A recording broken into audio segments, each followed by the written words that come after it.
Good evening. The special meeting of the Annapolis City Council for Monday, September the 25th will be called to order at 7:05 p.m. At this time, would everyone willing and able please stand for the invocation given by Alderwoman Finlayson, followed by the pledge.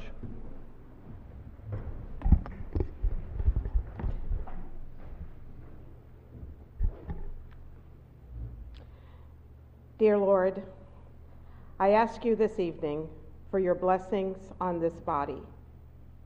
Give us the courage to do what is right and good for all people of our city. Help us to be guided by your wisdom and your consideration for mankind. These and all blessings I ask in your name. Amen. I pledge allegiance to the flag of the United States of America and to the republic for which it stands, one nation, under God, indivisible, with liberty and justice for all.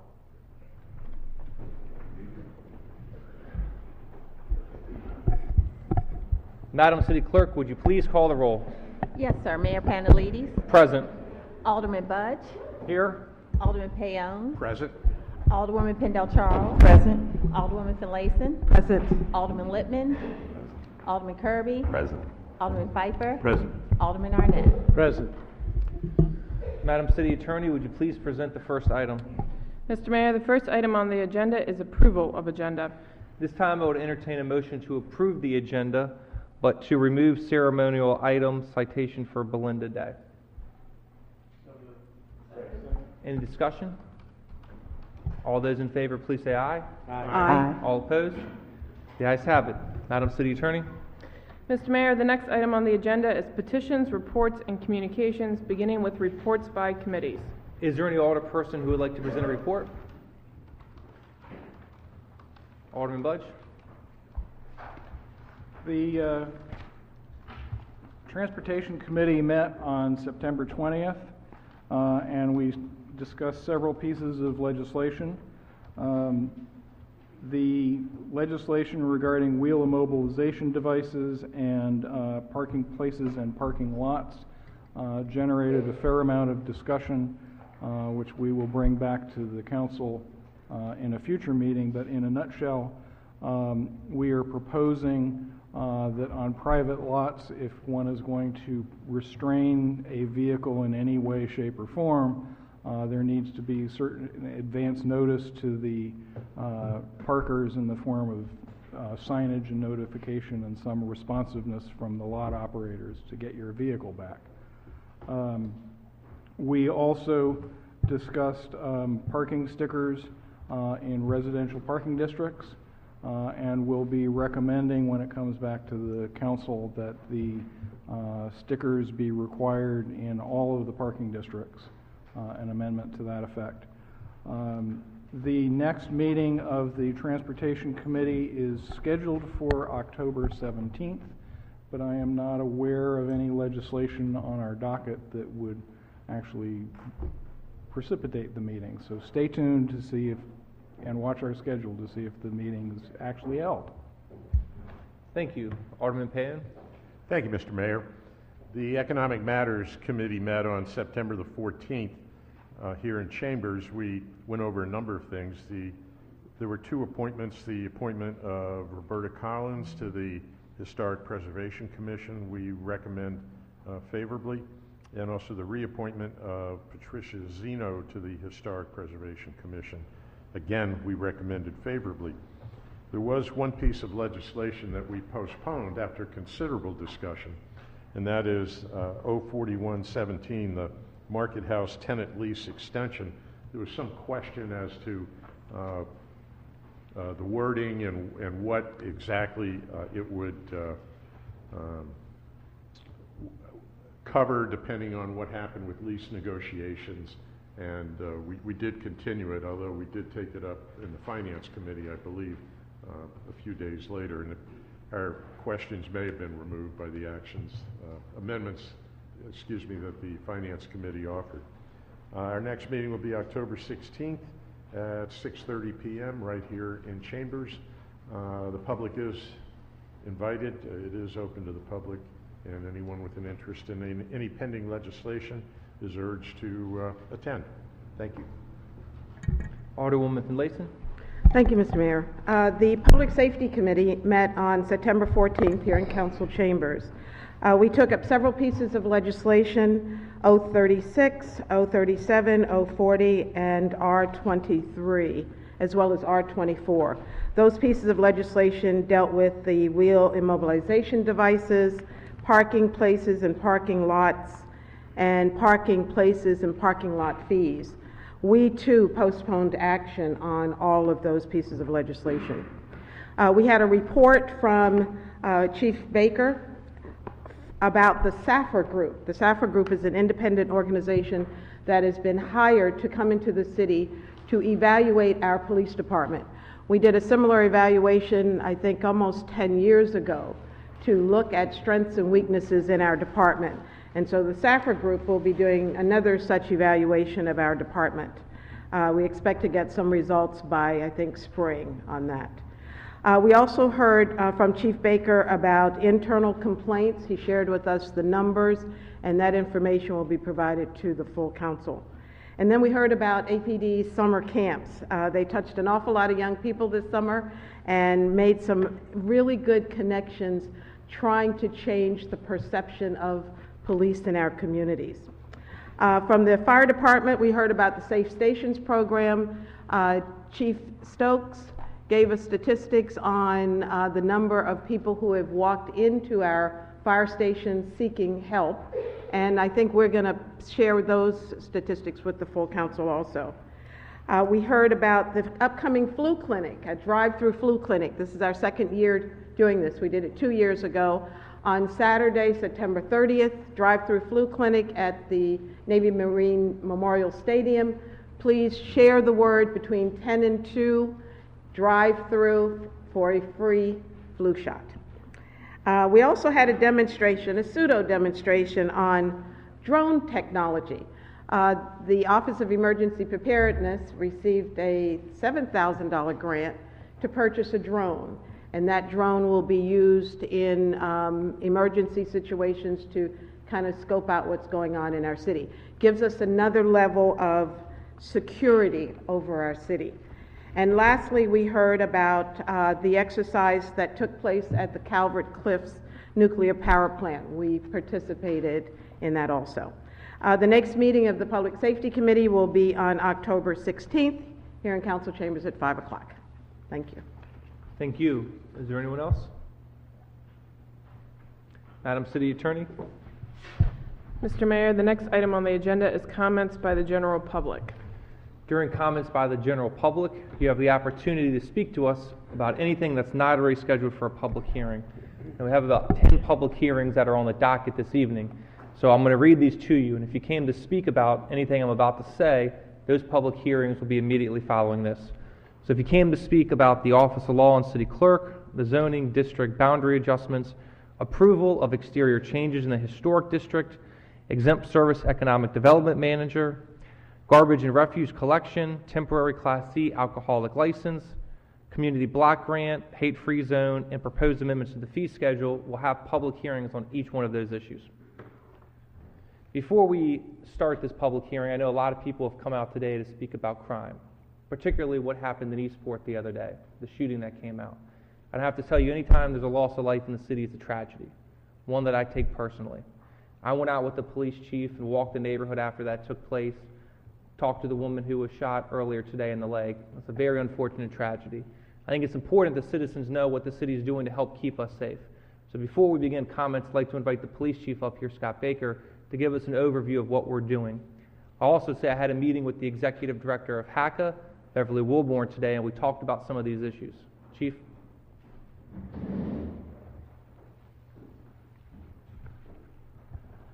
Good evening, Scott Baker, Annapolis Police Chief.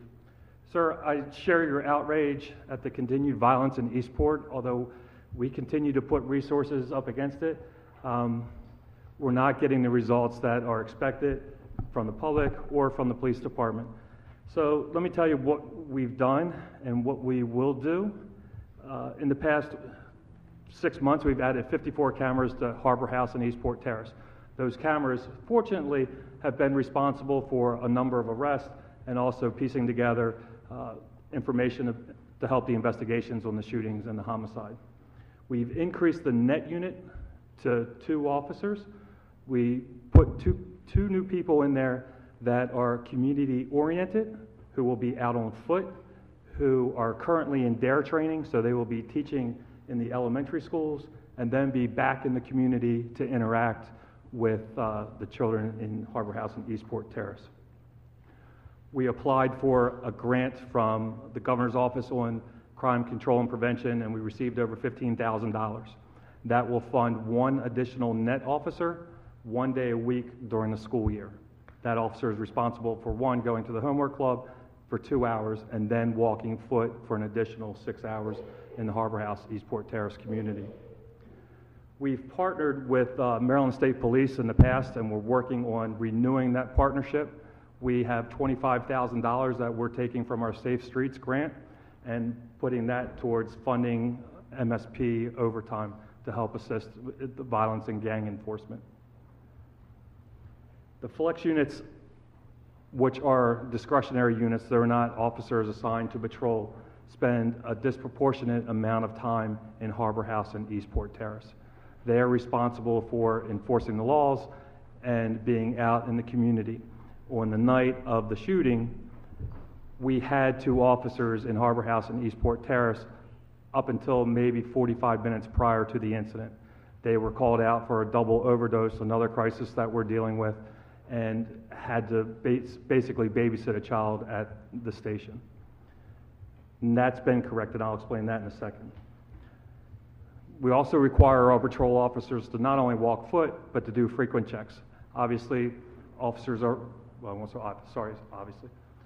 responsible for a post, and within that post are a number of various neighborhoods. They are to walk foot in the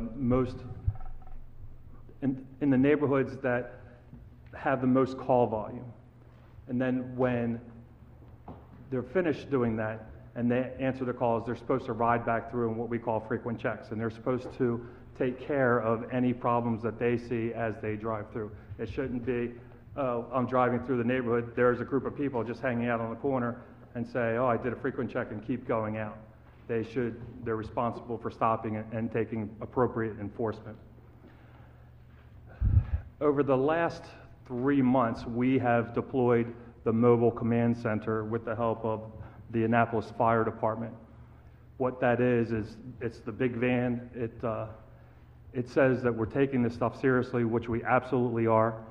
It's an opportunity to plant the flag in the ground and say, here we are, we're not going to move, and we're going to continue to do this until we get it settled. We have, after this last shooting, we have developed a schedule, and that schedule says who is responsible for Harbor House and Eastport Terrace every day. So there's no confusion between the supervisors who is to be there. That could be the net unit, the flex unit, admin, because we're doing admin out. We're getting officers that are usually inside the station, and there's only a very few of them out on the street. Or it could be overtime. We're also holding our supervisors' feet to the fire to ensure that there are people in these communities. So that's what we're doing.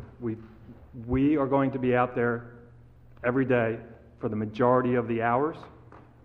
And when one person has to leave that area, they have to notify somebody else to come back in and cover that area until, the end of the shift or the time that's designated, and I'd rather not get into those times. We have been working with HACA.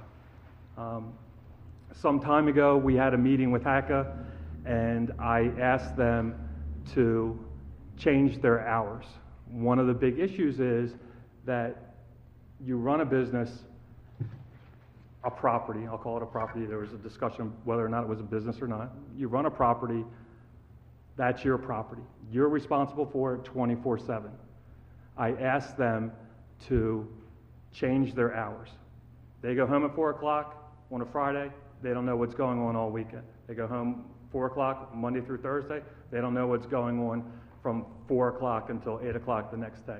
And I think that's an issue if you're running a property.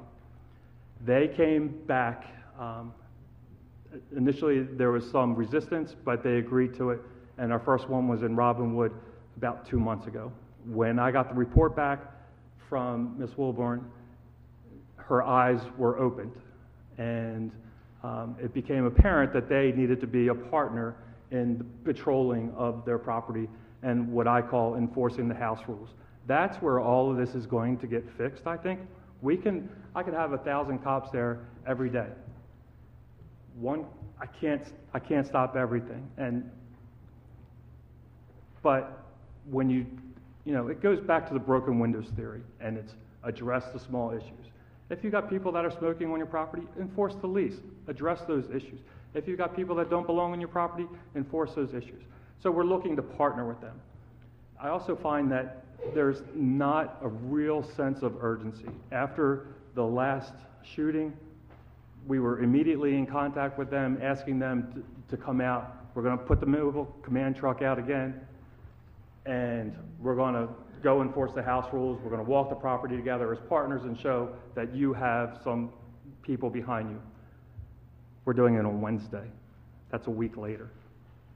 That's a real issue. So that's where we are. We're continuing to work with them, continuing to push the issue. We just got notified today. Well, let me go back. Several months ago, we were told after they stopped funding their security personnel that they wanted to hire off-duty police officers. Okay, that's perfect. That'll take some of the responsibility, and we can move our resources to other neighborhoods that need our resources. That was probably back in April, and finally today there is a proposal in the law office to hire off-duty police officers. So it took 3-4 months, and it may take another month before everything is finalized. I hope not. I hope we can move forward and get additional resources out there to help Eastport. Thank you for the overview. Any questions from the council? Alderman Arnett.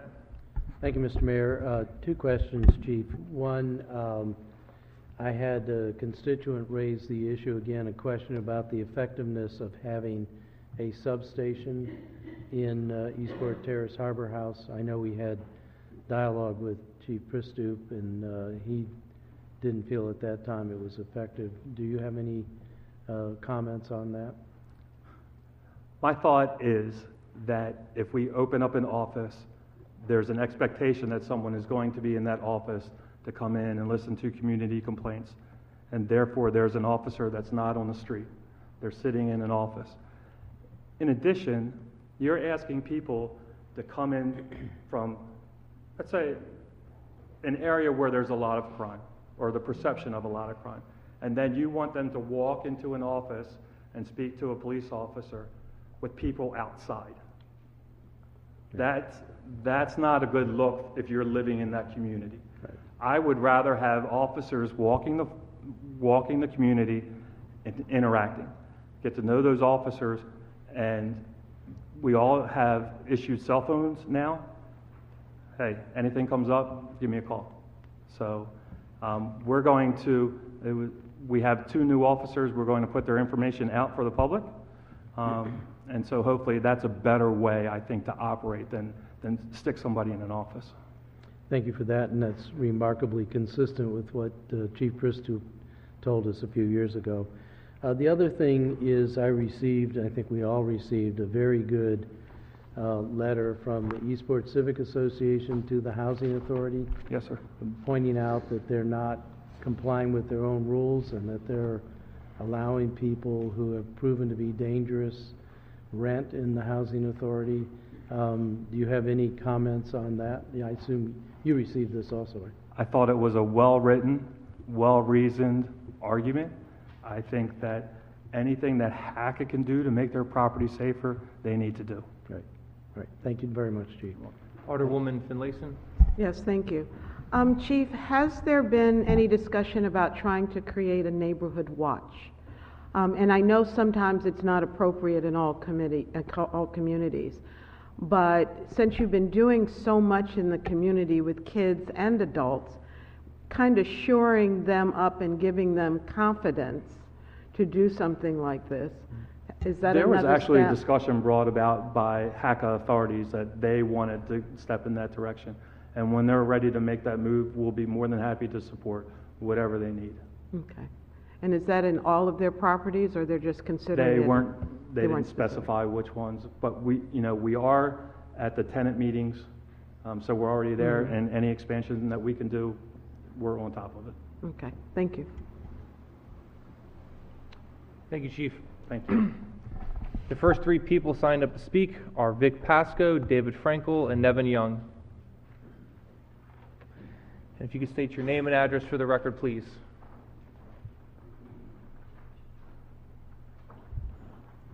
Good evening, Vic Pasco, 308 Chester Avenue, and president of the Eastport Civic Association. And I wasn't expecting Ross to say anything about our letter, but that's what I came here tonight to talk about. Our board met on September 11th and voted unanimously to send this letter to Beverly Wilburn, Executive Director of HACA.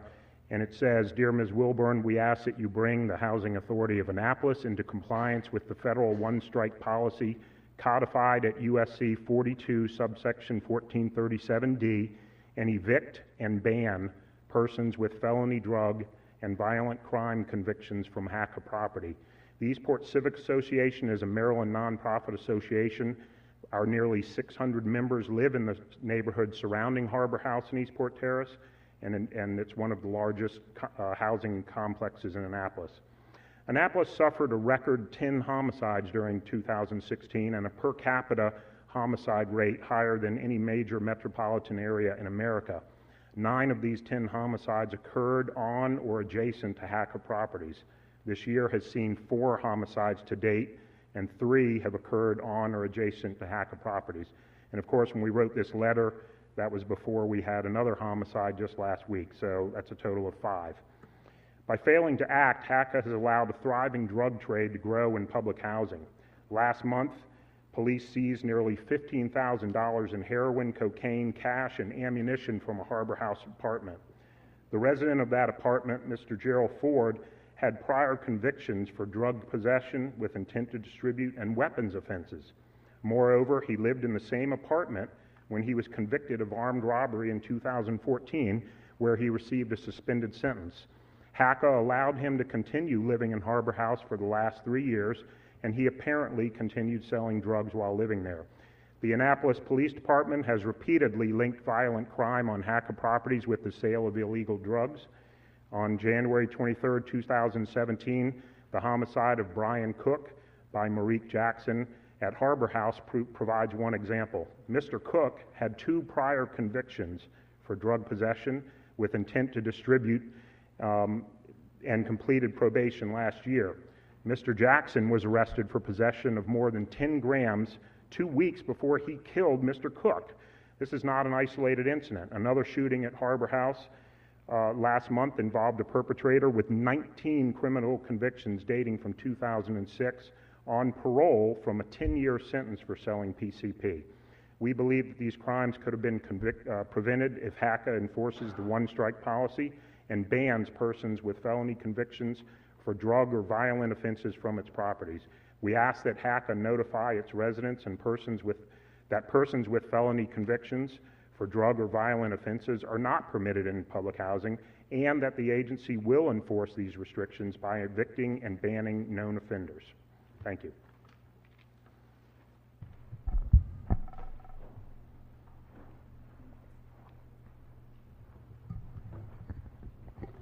Mr. Mayor, Aldermen, and Alderwomen, my name is David Frankel, and I am a candidate for City Council running from Ward 7, Bayside. However, I am speaking this evening as a private citizen. I am here tonight for 2 reasons: the broken budget process and the zoning code mess. First, I am concerned about the future financial health of Annapolis because the budget process is broken. It should be fixed before this council term ends. Otherwise, you may be leaving a trap for the new council. Here's the trap. During the council's budget deliberations last June 19, Mr. Arnett said, "We are pushing things down the road that need to be paid for." Mr. Littman said that we are relying on a portion of surplus to go into the Capital Reserve Fund. Other council members expressed similar concerns. Why did things go so badly in the budget process? The answer appeared the following day in a video that I watched on June 20. In the video, the same council members who had just approved the city budget and who have controlled the city budget for the last 4 years spoke. They criticized the way the budget has been approved over the last 4 years. However, no action was ever taken to resolve the problem. Alderman Pfeiffer, Budget Committee Chair, explained what was broken. He said that the committee and the council can't really affect the budget because they only have 6 weeks to work on it. He noted this is the same problem every year. Albert Einstein said insanity is doing the same thing over and over again and expecting different results. This problem is one that can easily be fixed by the council with an amendment to the City Code. City Code Section 6.1610 states that the mayor must submit a proposed budget to the council. Years past, it was submitted in March. Last year, however, the council changed that to April. No wonder there was no time to review the budget. A month was taken out of the review process. Please fix the problem now before another year goes by. Move the mayor's budget submission date back to March, early March. Please do not wait to do this. If you fail to act, the new council may not be able to amend the law fast enough to give the mayor the time he needs to submit a budget. If the process is not fixed, the broken pipe will keep leaking taxpayer dollars in large amounts. The second reason I am here is the Eastport Landing Zone Code mess. The zoning code mess. The city attorney has indicated that 2 opposing legal opinions each could be correct. That is a classic case of a law suffering from a terminal case of ambiguity and being void for vagueness. We now have 3 formal appeals pending because nobody can figure out what the language means. After the parties slug it out in the Board of Appeals, more staff time and tax dollars are going to be spent in a circuit court appeal, then to the Special Court of Appeals. That is going to hurt everybody's pocketbook and for no reason. The council can fix the problem easily by amending the code to read in plain English. The city's zoning staff is ready, willing, and able to do that quickly. All they need is direction from the council. While we are thinking about starting to use plain English in the zoning code, let's start thinking about using hyperlinks everywhere in the code for defined terms and acronyms. That would go a long way to clean up the mess. Thank you. Madam Clerk, I'll bring you a copy later.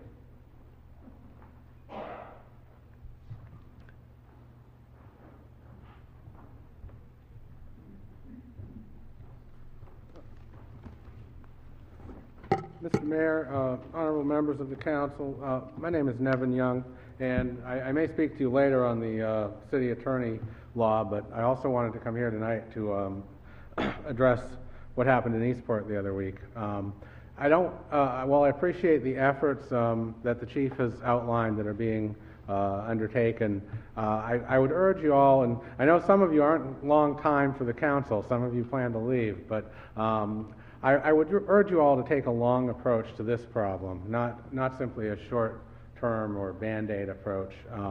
We have people living in a state of separation from the larger community here, and that's a fact. Whether you want to argue with me or not later, that you can do that. But as long as we isolate people, we say we want to help people who have drug problems, but then we offer them no alternatives, and we drive their suppliers underground, making it more expensive, more dangerous for people to obtain the illegal drugs they're addicted to. I don't see how we ever expect to solve this problem because we're working at two cross purposes from a public policy perspective. And that's what I'll say about the broken war on drugs is we've approached it from such a futile public policy approach that it's almost like the old Soviet Union. When things didn't work, they'd say it's because we haven't been doing it long enough and hard enough. So if something doesn't work, do it harder and do it longer. And that's what we're doing. We're doing it harder and longer on broken policies that don't really address the issues. That being said, I would like to speak about the video that we saw the other night taken by a friend of mine at Eastport Terrace. And people were asking, why are there children out here at 8 o'clock at night? This is bad parenting. Well, one, the children live there. Two, the parents, for most of us, we wouldn't think it was a bad idea to have our children outside with us at 8 o'clock at night. But it also occurred to me that we don't really talk much about resources for children who are affected by violence, who live around violence while they're growing up. We don't seem to have much in the way of resources to identify children with post-traumatic stress disorder, to identify children who have had psychological problems because of what they see around them. And so looking forward in the long term, I would ask that the council try to address those issues, because those are issues that we know are not going to be addressed by the Housing Authority. And probably they have no legal responsibility or authority to do so. The other point that I wanted to raise is, pardon me,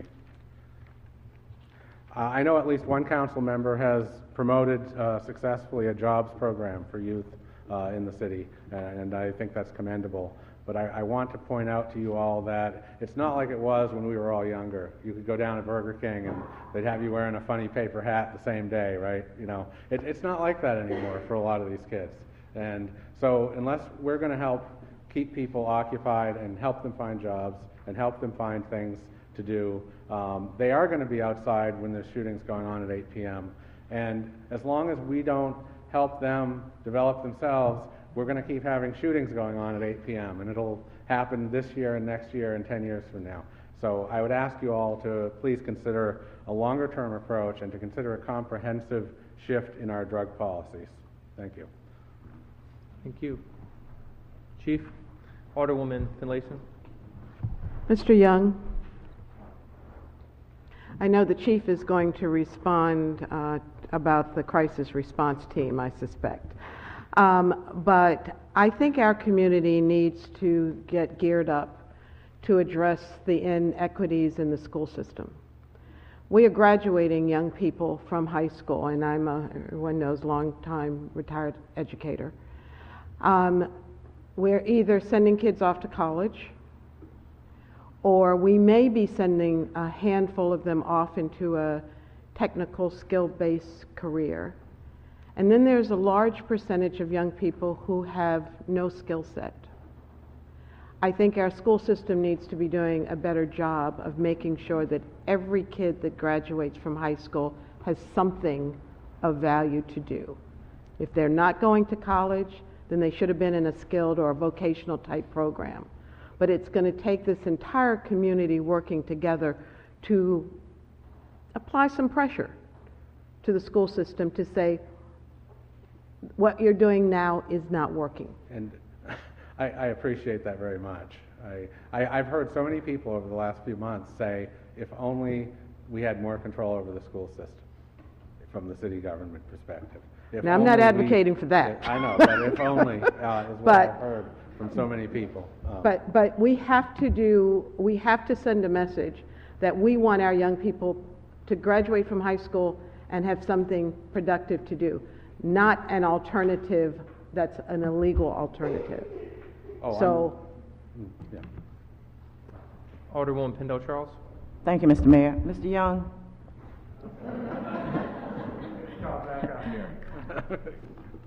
Last year, 2016, early in the year, I had approached Anne Arundel Workforce Development Corporation in the county. They're probably the best kept secret there is. They were somewhat initially skittish about having an adult job fair. We had one in June of last year. It was very successful. We had one in October. which was very successful. The mayor then spearheaded a hiring event for Maryland Live in December, which was extremely successful. So much so until now they will be coming to Annapolis on a permanent basis. They will be housed in the Stanton Community Center. They will be there from Monday until Friday. Along with having a workforce specialist in that building, and also, let's back up a bit, there was a second chance job fair last week where there were 135 persons who came looking for a second chance. We not only will have a workforce specialist housed in the Stanton Community Center, but we will also have a youth career coach.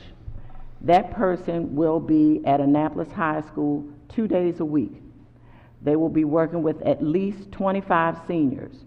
They will not be working with students who are on their way to college or college bound. They will not be working with students who went to CAT South, who got the certifications needed to have a skill, whether it's CDL, GMA, CNA, that sort of thing. They will be working with students who graduate on June the 5th and have no idea what they're going to be doing on June the 6th. We had a meeting with Sue Chittum, who's the principal at Annapolis High School, 2 weeks ago. Anne Arundel Workforce Development COO Deborah Russell, Monique Sullivan, who will be the youth career coach, Kathy Nelson, who's the internship person. We were all at a meeting, as well as Jolyn Davis, who's the regional assistant superintendent for Anne Arundel County Public Schools, and I'm a current staff member with Anne Arundel County Public Schools. We all had a big meeting concerning that. Ms. Chittum was so excited about the program until she started in the meeting writing down names of students that she knew would be helped by this program. They will be working specifically with students and children, young people from the ages of 14 to 24, but they also have programs for seniors. They have re-entering the workforce, for veterans, for persons who are getting their GED, GED prep. Ms. Chittum indicated that there are students now who graduated in May of this year, as well as last year, who come back to the high school just looking for something. So that is what is going on in the city of Annapolis at this time. They are scheduled to move into the Stanton Community Center probably within the next month, and they will have a workforce development specialist housed in the Stanton Community Center 5 days a week with a youth career coach. Any questions? No, thank you, Alderman. Mr. Young? Yes. Yeah, I wasn't really going to address this until I heard from Ms. Montague tonight, but I suspect the chief's going to address some of the same issues also. I was in this chamber last Wednesday night with Housing, Human Welfare, Housing, Community Development when we saw the squad cars go down the street. And we actually stopped meeting to listen to see how far they went. We didn't realize they turned over the bridge. Some 20 minutes later, we left the chamber and started walking up Duke of Gloucester Street, and more squad cars were by us. Something was amiss.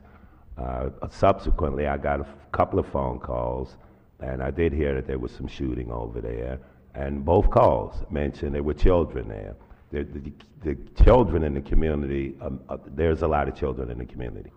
So, whereas some children may have been traumatized and still are traumatized, it was hard to identify just who those persons were until Friday at Mount Olive. At that point, Ms. Montague informed me that the children were at band practice. Very organized. That's the Annapolis Drum and Bugle Corps. 3 times a week they practice out there. That's their place of practice. There's plenty of field there, large parking lots. Everybody knows that the band practice is there. It's unfortunate they were caught up in this type of violence. Today, before this meeting, I heard in more detail how traumatized they were. So, I mean, I've already talked to a number of my colleagues around the Diaz here, and we intend to get the children some help that's traumatized. They need that help right now. So we're very much aware of that. It's a real unfortunate accident that happened around our children, but that was, in fact, a very structured, planned activity for those children. Thank you, Alderman. You're welcome. Alderwoman Pendle Charles? Yes, and to piggyback on what Alderman Kirby has said, since March, the city has entered into an MOU with the Crisis Response Team, which is part of the Anne Arundel County Mental Health Agency Incorporated, and they are charged with going into the community, whether it's the victim's family or the perpetrator's family, to assist when there is a need, to, especially to address the children's needs at that point. I'm not sure, and maybe Chief Baker can address how that is all integrated into what happened last week. But I do know since March, the city has had a contract with the Crisis Response Team, and that Ms. Jen Corbin is the director of that program. Thank you. Thank you.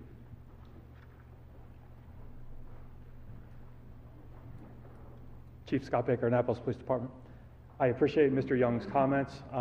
It is very concerning to us about the children being out there. That night, during the initial stages of the investigation, I was on the phone with Jen Corbin from Mobile Crisis. We started to put together a plan. She reached out to the schools. There were some issues there that we're going to work on. They decided that I guess that they would handle it on their own, but we did our part on that night. I think now we have to look and see what we're doing, and if we can't get the cooperation on that end, Jen Corbin and her group will be more than happy to come to the community, to meet with the Drum and Bugle Corps, to do whatever they need to do. We also have officers who, I think we're up to 8 or 12 so far, that are crisis intervention trained. So they actually partner with a mobile crisis counselor. So that's another response that we have. But I was on the phone probably within an hour, hour and a half of the incident happening, seeing what we could do for not just the kids. I mean, let's face it, not just kids get traumatized over incidents like that. So, and that's what we're going to continue to do in the future. And obviously, we probably tweak it a little bit. As far as the jobs, can I just have a little pitch here? We're hiring crossing guards. I have 2 positions for cadets that I'm saving for Annapolis kids. Now, a cadet is someone who is 18 to 20 some years old that has an interest in law enforcement and learns what the kind of things that we do. These are paid part-time positions. So if you know anybody, we're hiring police officers also. If you want to make a difference in your community, come work for the Annapolis Police Department. Alderwoman Finlayson? Yes, Chief. Thank you, Mr. Mayor. Last year when Ms. Corbin came before us, she made it very clear that the crisis response team is a county function. If I'm not mistaken, we are now funding Correct. A position so that we get full-time service from the county. Correct. We have been, well, I will say they have been very good partners. Mm-hmm. Every time there is a class, we are sending 4 people to that class. Mm-hmm. We try and get our numbers up. And, you know, she's amazing. I don't know how she does it. I call her, I think it was 9:30, 10 o'clock, and I'm like, sorry to bother you. No problem. I get these calls all the time. You know, she's an amazing woman, and they do an amazing job, and they're a great resource for our community. We are put, because of our funding to Mobile Crisis, we are put as a #1 priority. Okay. Thank you, Chief. Thank you. Alderwoman Pendle Charles? Yes, just to piggyback on Ms. Corbin, I had heard our Pryor County Police Chief Davis at a function about a year ago and indicated when Baltimore City had their civil unrest 2.5 years ago, that Ms. Corbin was one of the people that he first called to come to Baltimore City to assist with that crisis. She is, and I've known her for a while, she is that good. And so that's why the city now has a contract, a formal contract since March with the crisis response team, because that is a very good team. Thank you. The next 3 people signed up to speak: Steve Poole, DeJuan Gay, and Stacy Parkinson.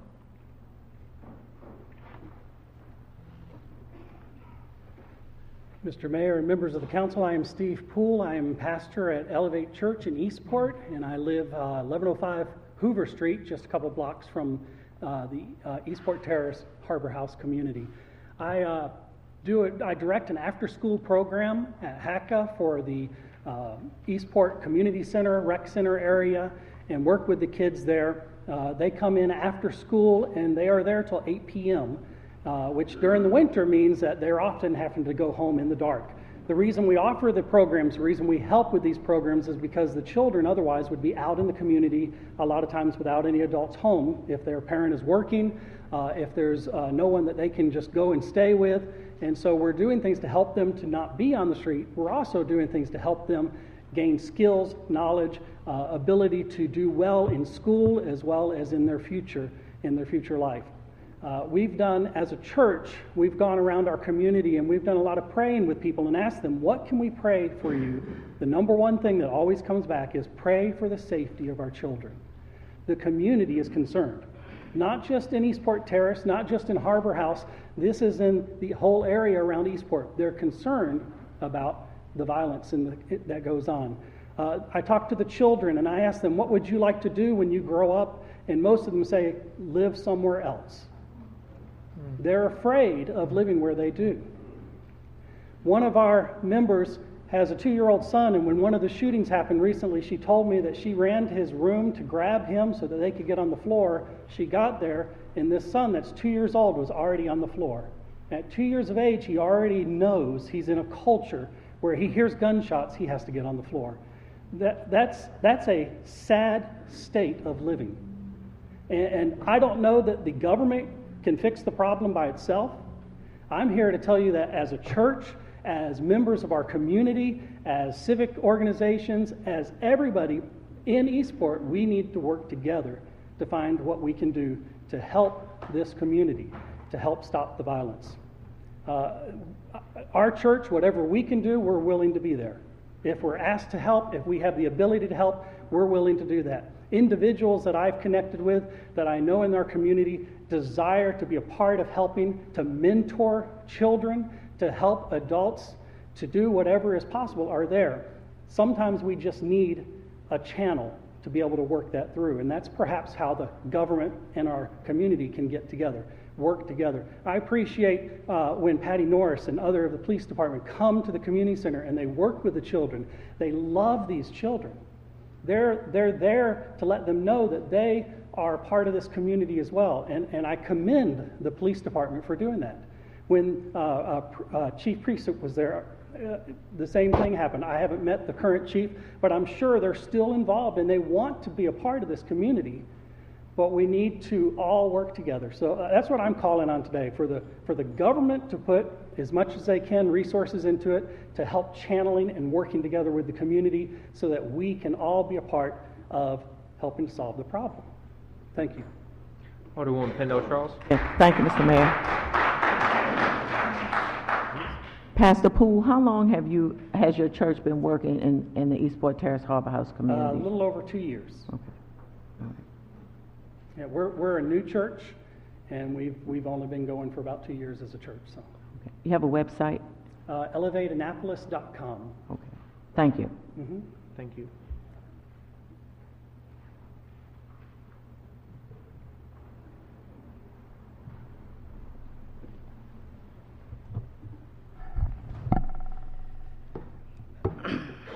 Good afternoon, Mr. Mayor, members of the council. As you're aware, I'm here to talk about crime, and I appreciate you all and the Chief of Police for laying out the plans for the future and for what you have done. But I believe in proactive solutions, not reactive solutions. And so far, I believe that we as a city have fell short in stepping up to deter crime from our communities.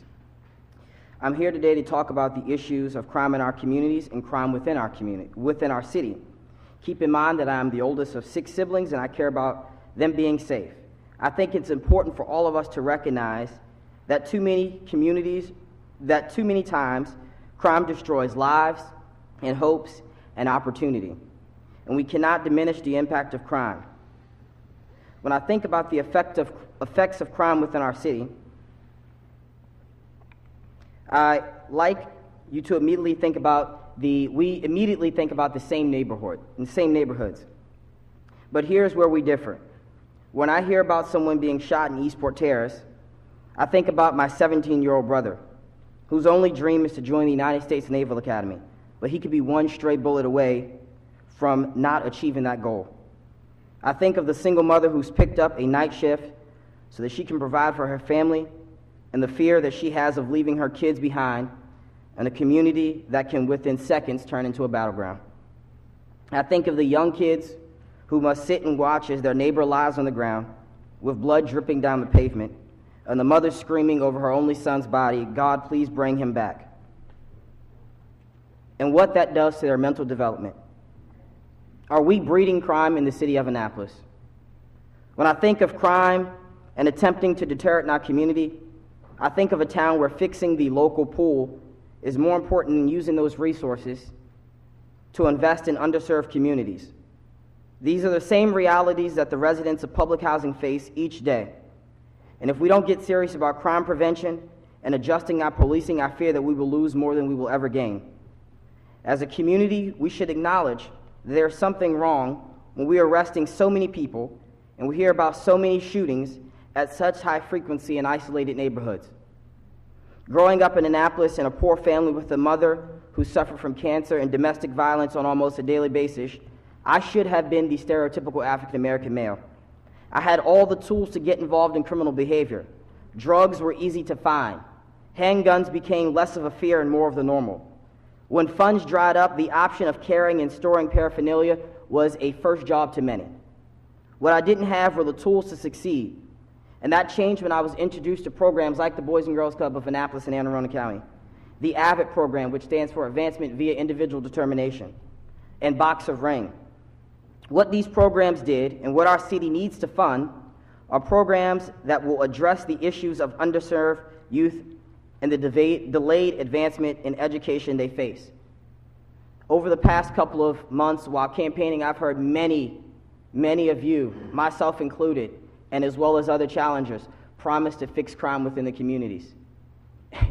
And it's about time we get serious about doing so.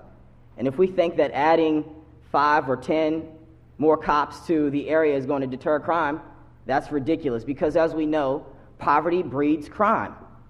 We have to start investing in those communities. It can no longer be, well, that's not my ward, that's not my problem.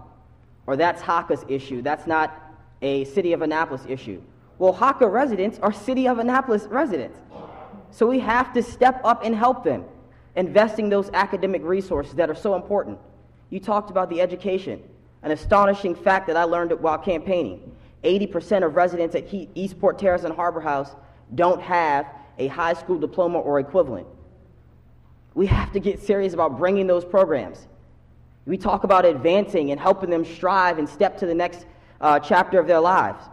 How can they do that when they don't have the resources to get to the community college or to those trade programs that you talked about? Bringing them to the community is the key. A lot of those families don't have. The average income for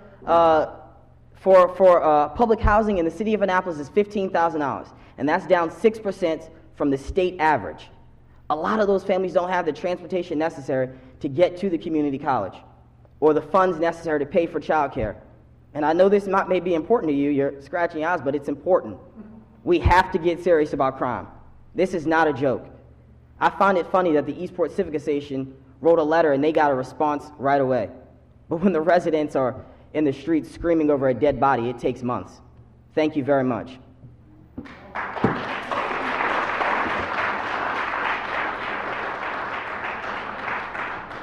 Thank you.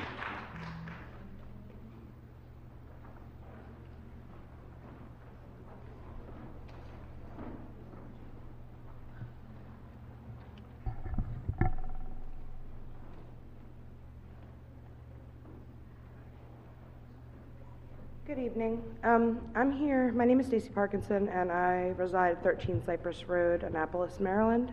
I'm here on behalf of the increased crime in our community. I am lucky enough to be able to raise both of my little boys in the same home that I was raised in. The simple fact of the matter is that this is not just a thing that's happening in certain communities. This is starting to happen all over Annapolis. It's not isolated. The fact of the matter is that I have 7 bullet holes in the back of my home that I grew up in, where my two little boys, who are petrified to go outside because of the fact of the matter is there's either drug paraphernalia, there's bullet holes. My son had even had a gun found on the property of his school, and he is afraid to go outside. He is afraid to be a little boy, and this is not fair. This is not fair that I have to explain to my 9-year-old son that people are dying in our community, that kids are going without their parents, that people are losing family members. In fact, the gentleman that was killed on Wednesday was one of my friends since middle school. I shouldn't have to keep explaining to my children that they're not allowed to be children because they have to worry about going outside and being shot because of people. Nobody is doing anything. Everybody is focusing on things that they shouldn't be focusing on, that we need to do more as a community. We need more communication. I want my little boys to grow up. I want my little boys to be successful. I don't want my little boys to think that bringing a gun to school is okay. Finding drugs is okay. Watching drug dealers every single day in my community sell drugs. This is not okay. Thank you.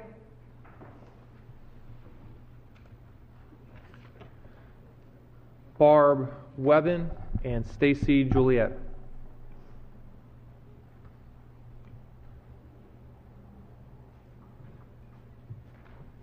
Mr. Mayor and members of the City Council, my name is Barbara Weber. I live in Annapolis, Maryland. I had the great opportunity to help Dwan Gay bring air conditioning units to his family and friends in the community and met some amazing people. And the question I keep asking myself is, what more can I do? How can I get more involved? To me, that we're all in this together, we're all neighbors, and we have resources we could be sharing. I regularly now on the Eastport Neighborhood Forum, I see someone post just the other day, a mother of 5 finally getting a home but having no furniture. So I spent today finding furniture for her and got her living room set from someone who was giving it away. She also said there was a sleep sofa. She said, I think it's a little too big for our minivan. And I said, well, do you need it? And she said, well, I could sleep on it, then I don't have a bed. She got beds for her children, but she didn't have one for herself. So today I reposted on the forum and someone had a bed that was just sitting in storage. So I think we have more than enough if we pull ourselves together and connect as neighbors. The other thing I wanted to share is that there's a national program called Challenge Day. I'm going to go volunteer on Wednesday in Kent County to see this program. It's a program that helps children identify with one another. It combats racism and division, bullying, things like that. It's been very, very successful, and Kent County apparently has really done a great job, where by next year, every child from 7th to graduation will have gone through this program. I would love to see something like that go on in our schools, because I think it's needed. I know that by the time my daughter got to middle school, children were segregated by their race, or all the gay kids sat together, all the black kids sat together, whatever it was. And Challenge Day is an organization that helps kids see how we're more alike rather than different. And it also allows you to have a sense of belonging, which I think will combat some of the need to connect maybe with a gang or someone because they make you feel important. So I'd love to see us become more involved in that kind of program. And after Wednesday, I will have seen it firsthand, and I'm happy to share with anybody what I saw and what I experienced. But from what I hear, it's a life-changing program, and I'd love to see it offered to our children. Thank you. Thank you. She was the last person signed up to speak. If you would like to address this council, now is your opportunity. And remember, we have a number of public hearings after this. Mr. Gormley?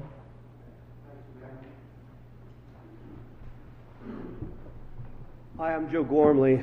I speak tonight as just a business owner out on West Street in Ward 1. I live out in Crownsville, but I make my living here in Annapolis. I know there's a bunch of other things we're going to be talking about tonight, a lot of people are going to be talking about, and it makes me sad to have to do it for a lot of reasons. Primarily because all of the issues we're going to have to talk about later, I mean, maybe I have nostalgia for an era that never existed, but I seem to remember a time when there was comedy, there was unity, there was an ability to recognize what was going on and to say, okay, you know, now's not the time for this, we're going to wait and let things play out to where they need to play out.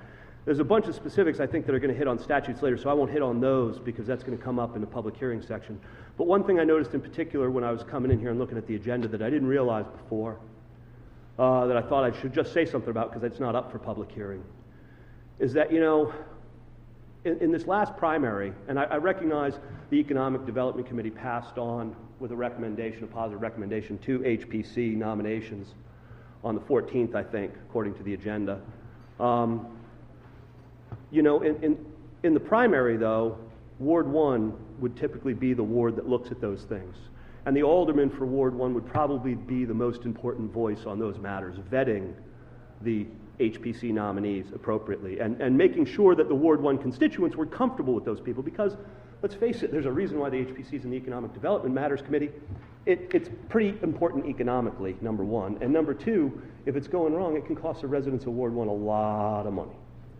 So I just think based on what happened in the primary, you know, when the Capitol reported its endorsements, I thought it got it largely right. And one of the issues was they were worried about the conflict of interest, the HPC, and the fact that, you know, the sitting alderman for Ward 1, you know, had maybe had a conflict of interest in making sure that you know, those appointments were being done. And I don't know if anybody's asked Ellie Tierney or Larry Clausen, but somebody should make sure they can vet those people and make sure they're comfortable with them before this council does any more with that. That's just my opinion.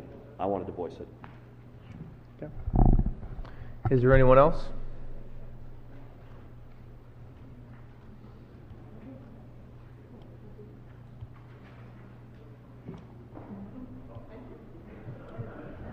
Good evening. Good evening. Good evening. My name is Lauren Forte, and I am a volunteer and a representative with the Annapolis Drum and Bugle Corps. Outside of bringing my 4 children to the Corps and donating my time, I also work in the community as a child psychologist. I work with many of your families of various income levels, and I can say that it does start with the educational system because you can't have families who can't read and have a job application that's online. 75% are never going to fill out that application at all. They're going to be bored and they're going to revert back to what they know. It starts in your neighborhoods and in your houses, the volume that you leave in your medicine cabinet that Susie takes to school and gives it to Ray Ray. Ray Ray takes that home to Raquan, who sells it, because that's what his mother needs to get them by. Some of those kids, that's all they know, and that's our job. We've asked numerous times for a safer place to practice because we can incorporate all children. I have a kid now who plays in the PVA program with Anne Arundel County Public Schools. A dynamic kid who's struggling because when he walks home, he's exposed to something that he knows nothing about. And when they look at us, they automatically assume that we're up to no good. The first thing that was said, there were children outside at 8 o'clock. The music programs have been cut in public schools, so guess what? We're outside teaching those children how to play music, how to read music, how to be better people and learn life skills, and learn not to quit.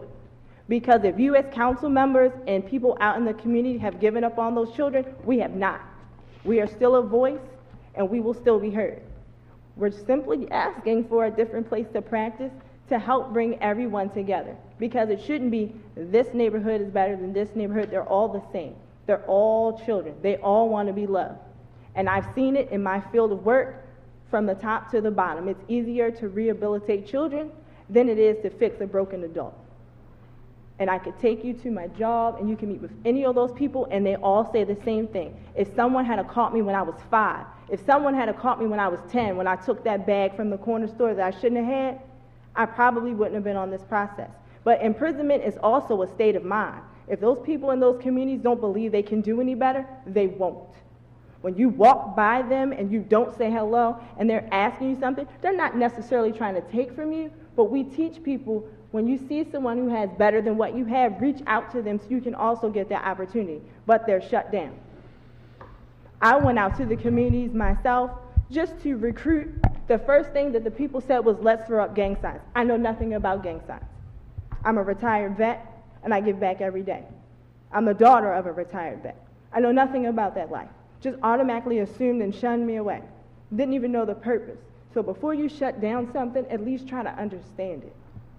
Understand.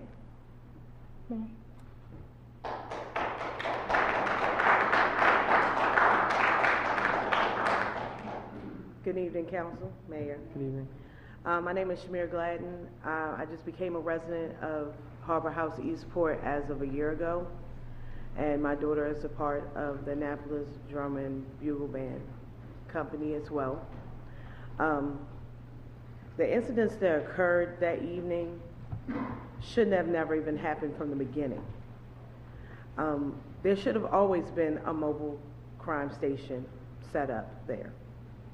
And the whole time that I've been in this neighborhood, I've seen the efforts of the police trying, but the security team that was hired were not professionals to the point of making sure that it was a secure neighborhood, because they were befriending those people. They were letting things happen that shouldn't have been happening in the first place. But I feel as though our neighborhood is not looked at as a place of a serious nature. Even when it came down to them telling us that the children have to walk to school and they cut off the bus. I've been fighting for that since they told me that in July. And they still refuse to give us a school bus for those children to be transported to school. And I find it to be ridiculous that now a shooting occurs, and there's been more than one that I've witnessed since I've been there, that, oh, now we want to implement this, and this. Well, we should have been implementing that in the beginning. They should have had a mobile crime unit there in the beginning to stop these people. These women that are allowing these men to stay here, they should be put out of this neighborhood as well, because they're not even on the lease, these people that are committing these crimes. The women that house these people that are connected to this address should be placed out of those residences, because they don't deserve it. People like myself that have been working since 13, who now have developed a career for myself, a CDL. I worked hard for my CDL, and I scraped myself from the bottom to get to the top, to at least have somewhere for my daughter to lay her head at, because before we were at Sarah's house. So now that I fought this hard to get to where I live at, I will not stand for it. I will be out there every single day of the week, making sure that none of those people that are bringing harm to those children bring harm. Because I ain't gonna lie, my daughter can't dance. My daughter cannot dance. But these people have taken their time and their efforts to teach my daughter how to dance, how to follow instructions, how to be one with the team, and not just be about I. So I'm hoping that the council really sits down and looks at all the variables of this, of not just that neighborhood, but just Annapolis as a whole. Just as a whole, because it's not just that neighborhood or the regular residents. We're talking about Annapolis is supposed to be a big family together. So as a family together, we need to take back our city, and we need to strive for something better. Not just, hey, we're just going to open up some career training opportunities, or we're going to do some job searches and stuff. We need for you all, as well as all those people that's running for other political parties and stuff like that, come out and really see what's going on, because y'all see it in the daytime, y'all don't see it at night. And that's why I told the board of education when they turned me down for that bus, I said, y'all go home to y'all neighborhoods and y'all don't see what we see at night. And that's for somebody that leaves out for work at 5:30 in the morning to pick up their children from their residence to take them to school, and then come home at 6 o'clock at night, and those same individuals right outside. So I'm agreeing with the gentleman when he said about, I can't remember which gentleman it was, but he did say about that the rental office does need to be there past 5 o'clock. Because they don't know. They don't even care, I don't even believe, that after 4 o'clock what happens. Because after 4 o'clock, we're in their rearview mirror. We're the last thing that they're worried about at the end of the day. So as Annapolis as a whole, not just you guys, but also the residents need to put the forth effort in to say, no, we're taking back what's ours. Because as of this point, I'm here because I'm taking back what's mine. And that's with no high school diploma. I stand in front of you with my CDL, and I worked hard for it. And there's no excuse. If I went out there to do it, them women can do it. They just need to get rid of what's in their household and then put their focus back on the children.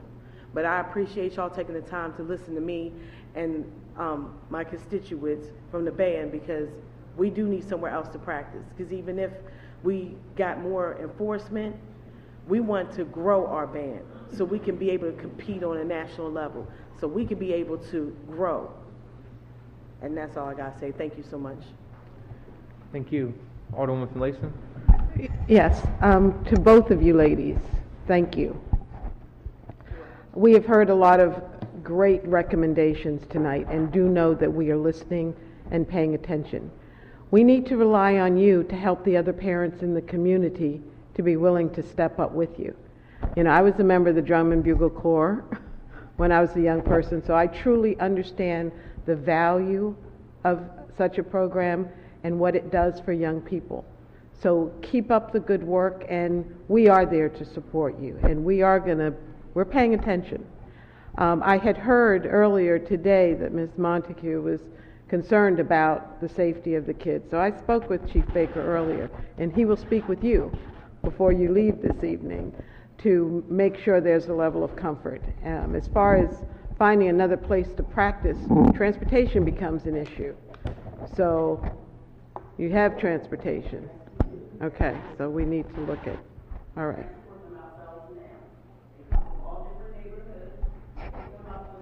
Ma'am, you can't talk if you're not on the mic, so you got to come to the front. You know, our meetings are televised, so people at home send us nasty messages, as they have been. Not really nasty, but saying. We pick them up. We have the Annapolis Drum and Bugle Corps owns a van.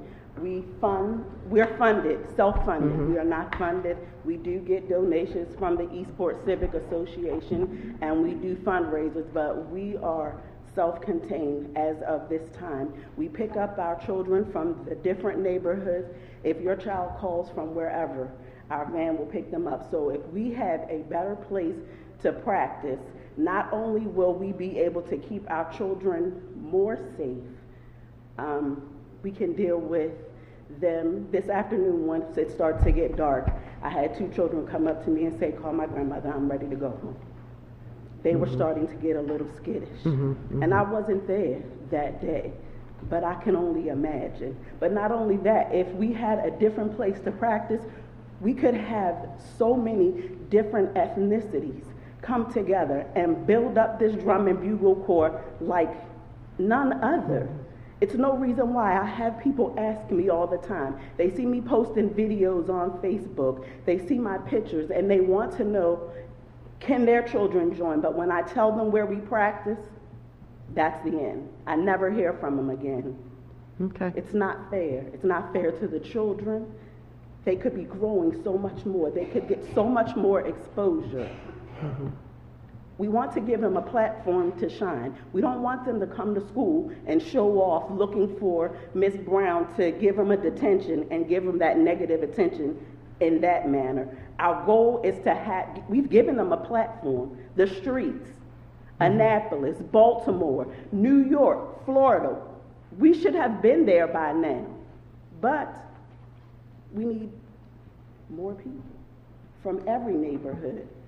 Not just the underprivileged neighborhoods, not just the people who help out bringing their children, not just me bringing the children that I know. We need children from all of the neighborhoods, because when we teach them to get along from way down here, we learn what we live. And we have to teach our children that together we can do any and everything. Thank you. Ma'am, would you identify yourself, please? Oh, sorry. Mashawn Montague. And you're Alderwoman Kendall Charles. Your address, do you need her address? 231 Gross Avenue, Annapolis, Maryland, 21401. Thank you. Sean, I have a question. Have you all taken a look at any places that you think would be feasible? I've called all of the schools to use their, what we need is to be able to, we can practice outside. That's not a problem, but we need to have access to bathrooms and, oh yeah, except winter.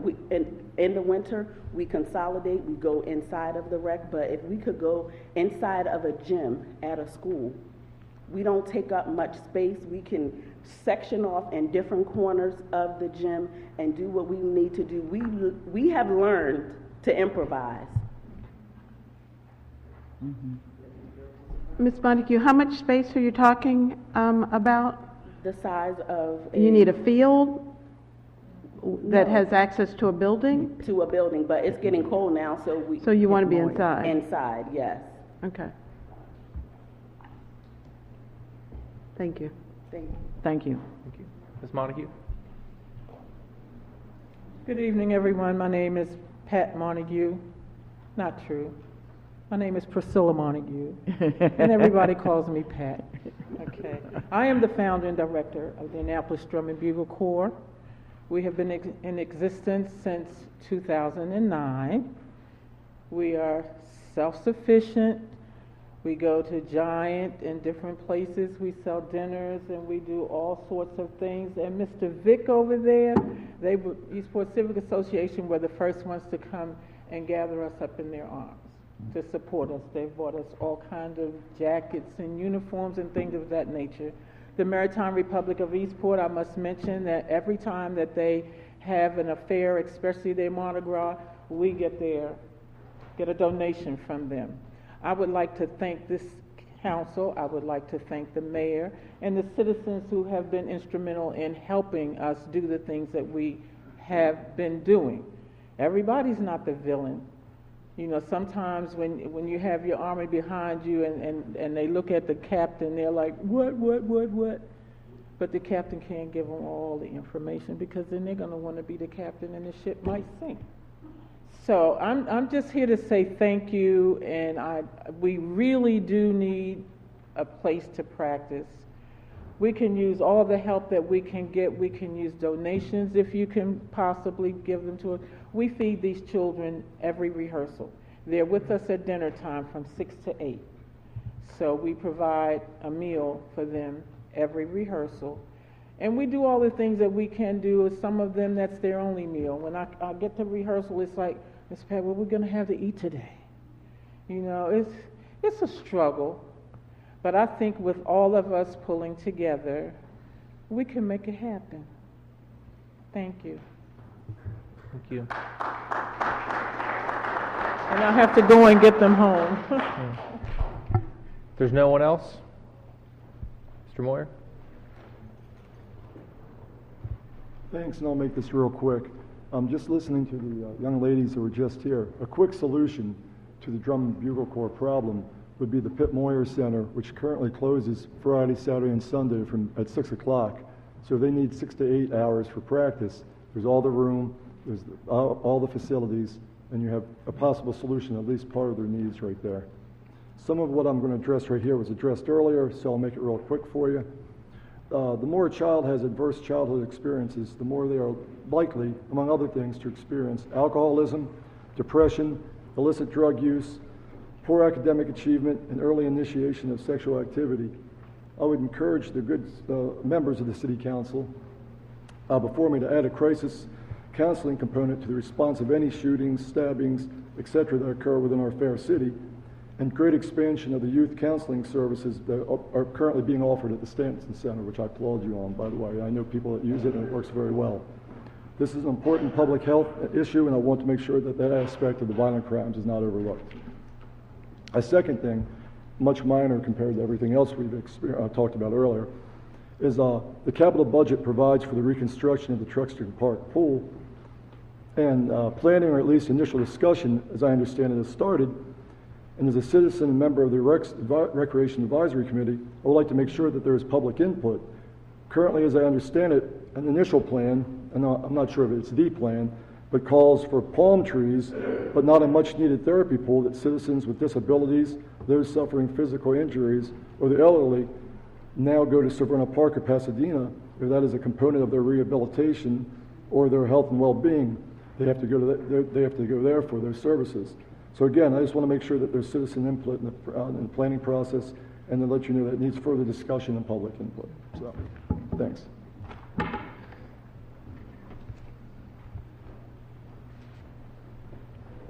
Good evening. My name is Tony Pratt.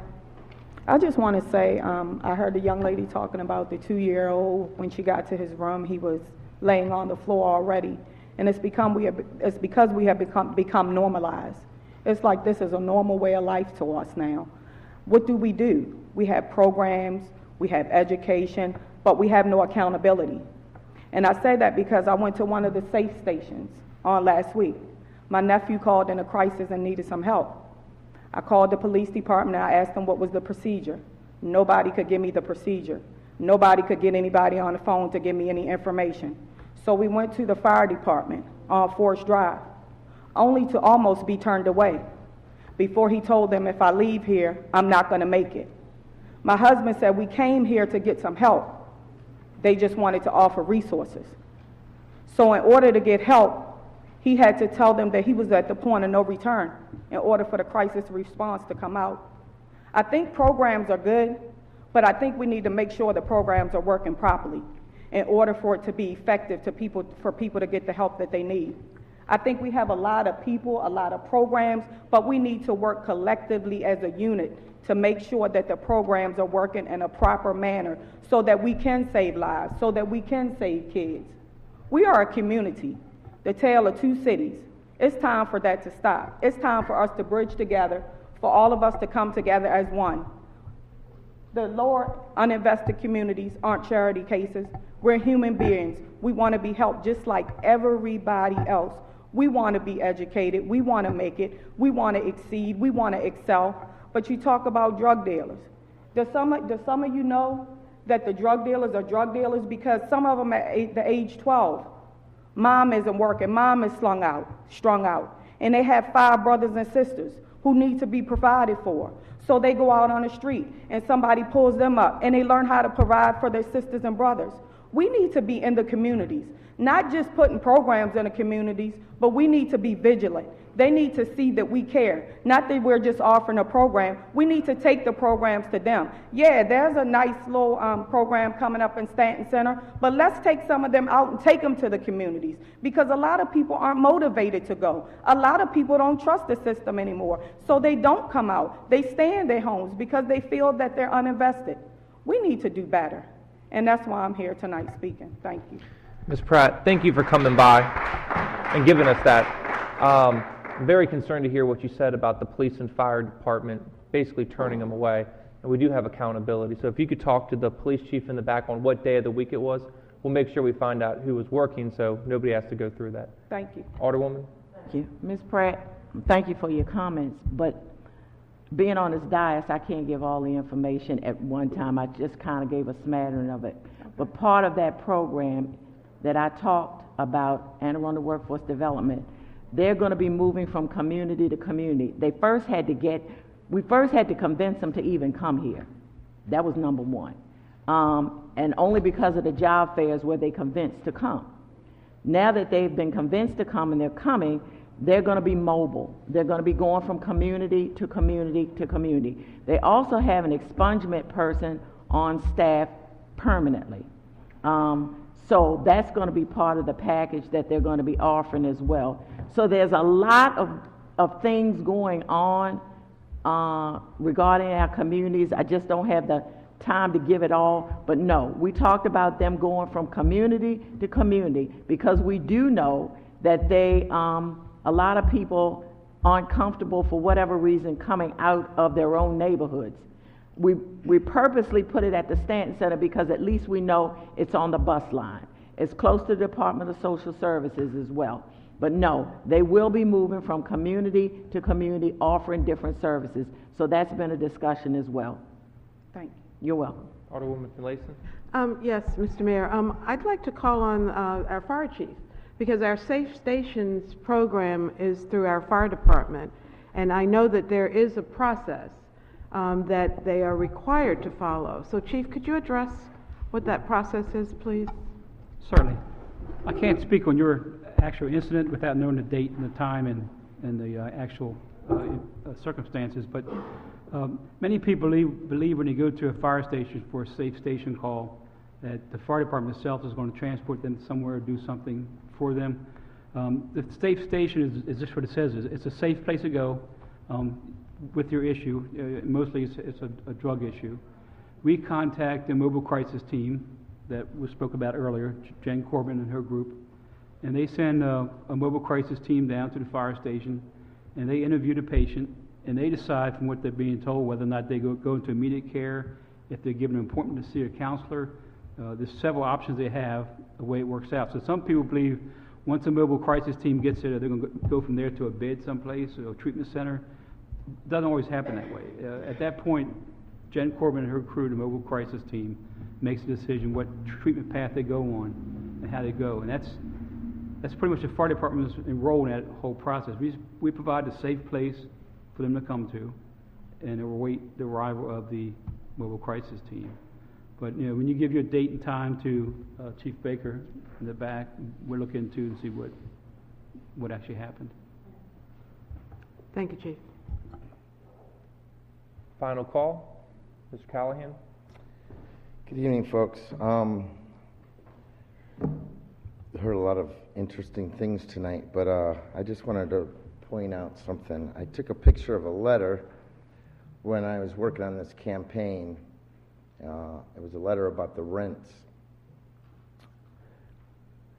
The HUD contract rent on your apartment will increase for a 2-bedroom from $1,690 to $1,770, and for a 3-bedroom from $1,970 to $2,002. I live on a high-rise right now on Chinkapin and West Street because my wife and I have been in between houses. I think I pay less than that there, and I thought I was paying too much. I have a swimming pool. I have grills. I got a gym. These people are... This rent is facing boarded up buildings where guns are shooting off all the time. I mean, we're talking about criminal. I think that's criminal.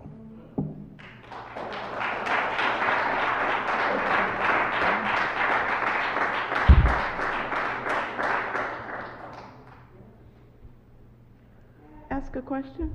Please. Mr. Callahan, where are you? What's that letter about? From whom does that letter come, and to whom does it go? PK Management, residents of Woodside Garden Apartments. Okay, so that's not HACA. 705 Newtown Drive. Yeah, that's not HACA. That's a HUD. I said But- HUD.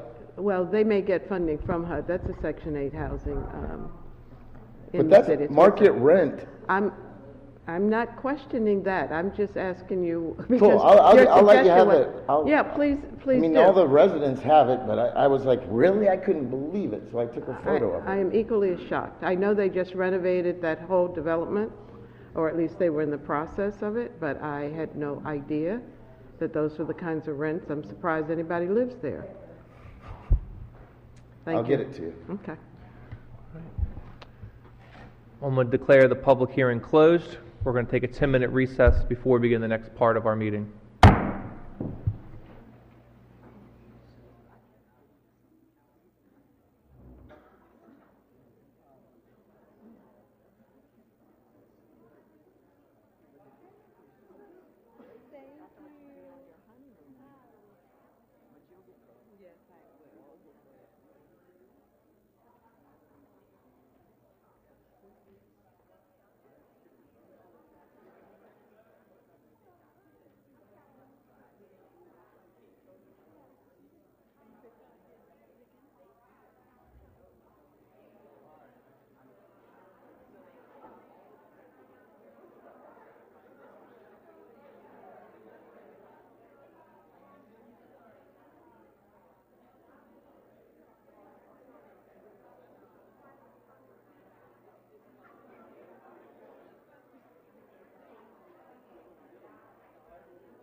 The City Council is now back in session. Madam City Attorney, would you please present our next item? Mr. Mayor, the next item on the agenda is update from the mayor. Thank you.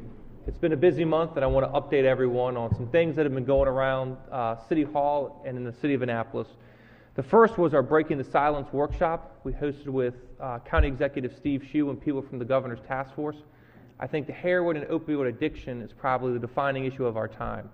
It's an issue and a hard one that affects all races, all colors, all ages, everyone in this city. So we had about 250 people showed up from faith-based organizations. We talked about strategy, resources available, so it was a good step in the right direction. We sent out a survey of the event so we can figure out what we did right, what we did wrong, how we can promote it in the future. We've also had a job fair. We actually had one today. Nearly 100 people came by looking for all types of work, mainly for the solar field for the energy park that the city's building. We also had the city of Annapolis come by for small minority, women, and veteran-owned businesses to come by and help get contracts with the city of Annapolis. I want to thank the people from Grow Solar. Many of you may have seen in the newspaper the MOU the county executive and I signed about traffic on Forest Drive. Multi-level approach. Some of these things have been going on for months. The first one is a partnership on traffic. Our two departments are going to be meeting on a regular basis. In addition to that, they're coming up with formulas to mitigate traffic going forward, probably the thing that got the most talk about was drone technology. I've gotten a lot of questions on it, so I just want to clarify it. The drones will only be used by the police department and only for traffic investigations. So in the old days, when an accident came by, it could take up to 3 hours for officers to come out, measure the distances between what happened at a wreck. Now these drones can come out, fly up, take some pictures, and be done in less than an hour. There's 4 people that are going through the training process right now, and by the end of October, that should be up and running. We're also having all of the officers at the Annapolis Police Department get trained on traffic monitoring and patrol after an accident. There's new smartboard technology. They also have mobile ones on the back of a police car where we can put up a board that tells people where to avoid and where to go. I had the pleasure of going out to a baseball game between the drug court and the sheriff's department. It was the first of its kind. They've done this in basketball before, but so the officers in the sheriff's department get to know the people that are going to the drug courts. They know them on a personal level. So a lot of people came out. Also had a meeting with Larry Griffin at the Stanton Center. He invited about 10 people to come by and talk with me about issues in the community. So I appreciate hearing from the community. We had a number of issues we're bringing back. One of them brought up earlier was the school buses. They used to run buses, the Eastport Harbor House, and they ended that. Basically, if you're within a mile of the school, the children are forced to walk. There are some exceptions to that if there's not sidewalks, so I immediately reached out to the superintendent. We have some other things we're doing to work on that. Also want to thank the Ushers Association, Asbury United Methodist. Many of you know Eric Beavers downstairs that keeps us all safe on a day-to-day basis. They had their 101st anniversary, celebrating them. Besides that, we had the Boatyard Beach Bash. In West Annapolis, we had the Oktoberfest. A lot of things going on in the city, and that concludes my update. Madam City Attorney. Mr. Mayor, the next item on the agenda is appointments, beginning with AP-19-17, the reappointment of Patricia Zeno to the Historic Preservation Commission.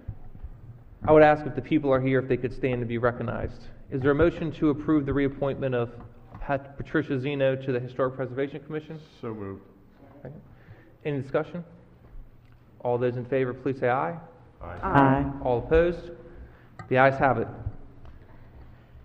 The next appointment is AP-20-17, the appointment of S. Colby Peters to the Housing and Community Development Committee. Is there a motion to approve the appointment of S. Colby Peters to the Housing and Community Development? So moved. Any discussion? All those in favor, please say aye. Aye. All opposed? The ayes have it. The next appointment is AP-21-17, the appointment of Roberta Bobby Collins to the Historic Preservation Commission. She's in the back, then we should give a round of applause for being here. Okay. Is there a motion to approve the appointment of Roberta Bobby Collins to the Historic Preservation Commission? So moved. Second. Any discussion? All those in favor, please say aye. Aye. Aye. Congratulations.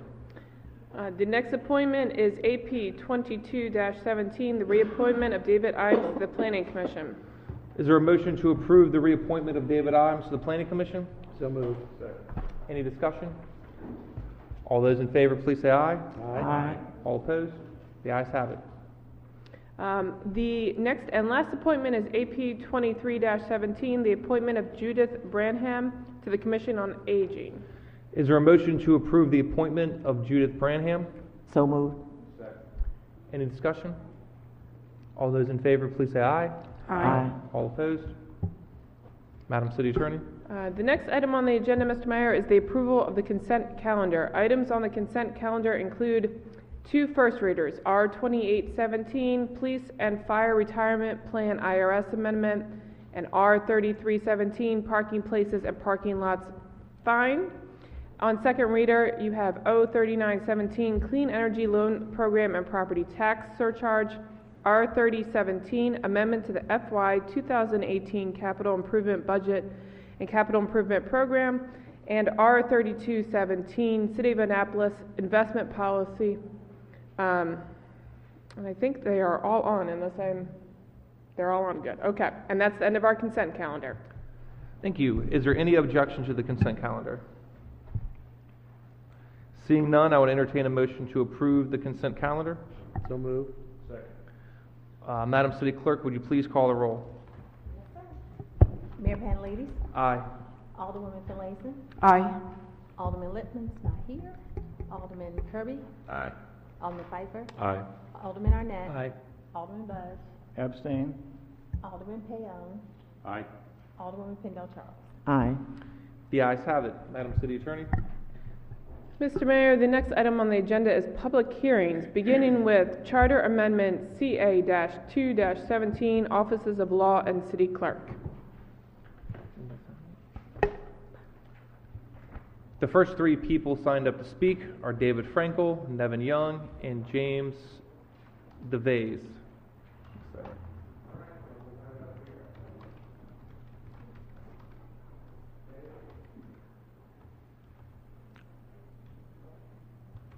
We'll get him afterwards, Mr. Young.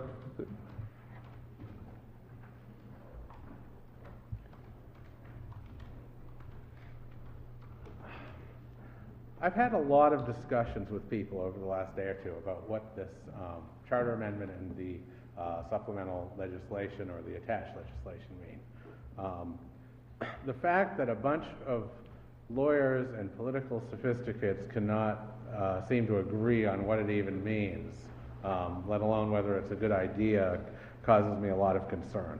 I think one of the things that we have to understand about, and I'm directing my comments solely to the city attorney position. I'm going to leave the city clerk for people who know more about city clerking than I do. But I think one of the things we have to understand is the concern that a city attorney is not trying to serve multiple ends and purposes, and that their roles don't become so divided and conflicted that they aren't useful as a agent of the government. What I see here is, I think, some people have told me it's just bad drafting. I don't know if that's the case or not. I think it needs to be clarified if that's the case. What I see here is we had the mayor with the power of appointment for the city attorney, and then that was lined out in the amended act, and then there's no replacement there for who appoints the city attorney, but it does have language that's usually reserved simply for funding or for allocating slots that says, as the city council shall determine. My question then was, well, then who appoints the city attorney? And somebody referred me back to another section which says that that directors of departments are appointed by the mayor. However, we haven't defined in anywhere that I can see the newly created Office of Law as a department or the city attorney as the director of a department. So I'm still going around in circles wondering what's your actual intention in this law as to who's in charge. And then I see they report to the city manager and can be and then there's different termination provisions. But what concerns me is that the city attorney needs to have a clarity of purpose, and I think the best example of that is one we find in the federal government.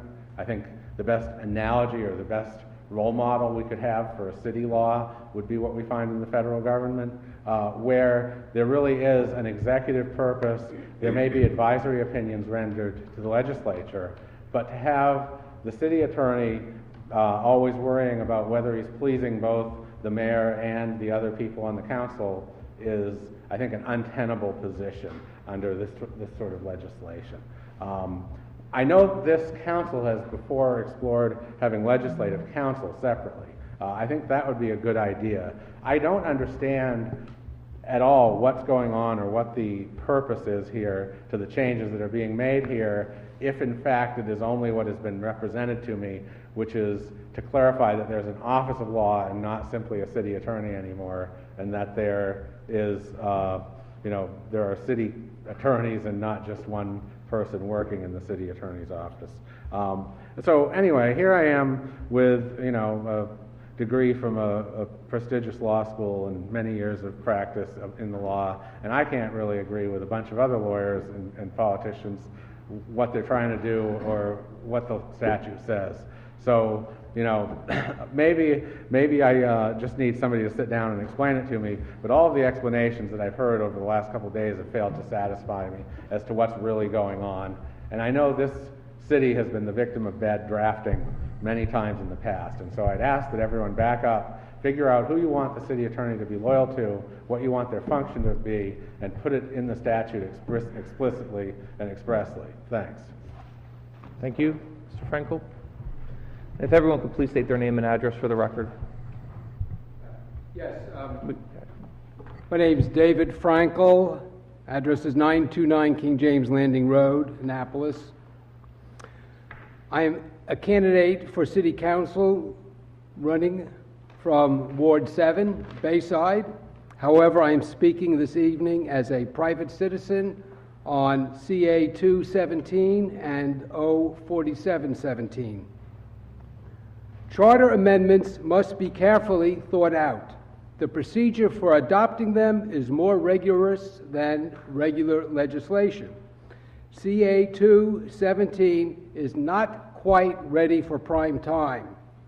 Perhaps, with all due respect to the current council members, the three subjects the charter amendment addresses may best be left to the incoming council to ferret out.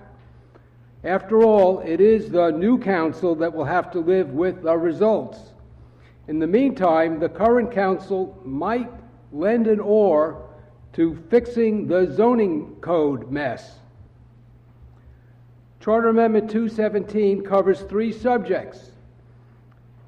It establishes an office of law, it establishes an office of city clerk, and it establishes the city manager as the supervisor of the city public information officer.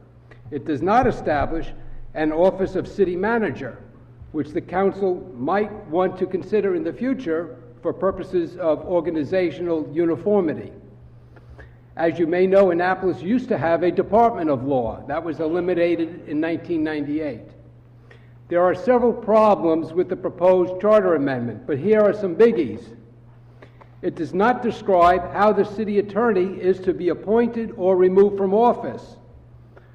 The companion ordinance 4717 states the city attorney and other attorneys are provided for by the city council. Whatever that means, appointed by is questionable. I'm sorry, whether that means appointed by is questionable. The charter amendment only prohibits the city attorney from engaging in the private practice of law. Unless all attorneys in the office are subject to the same rule, there will always be issues about potential conflicts of interest and potential misuse of office resources. Lastly, potentially the biggest problem is that the charter amendment does not follow the proper process for municipal charter amendments. Specifically, pursuant to state law, municipal charter amendments may embrace one subject only. This proposed amendment covers more than one subject. For example, specifying how a city manager supervises a public affairs officer is a much different topic than establishing an office of city clerk. I am a former assistant county attorney and a former legislative counsel. I would be happy to assist in developing language for any desired charter amendments, even if I'm not elected. Thank you. Thank you.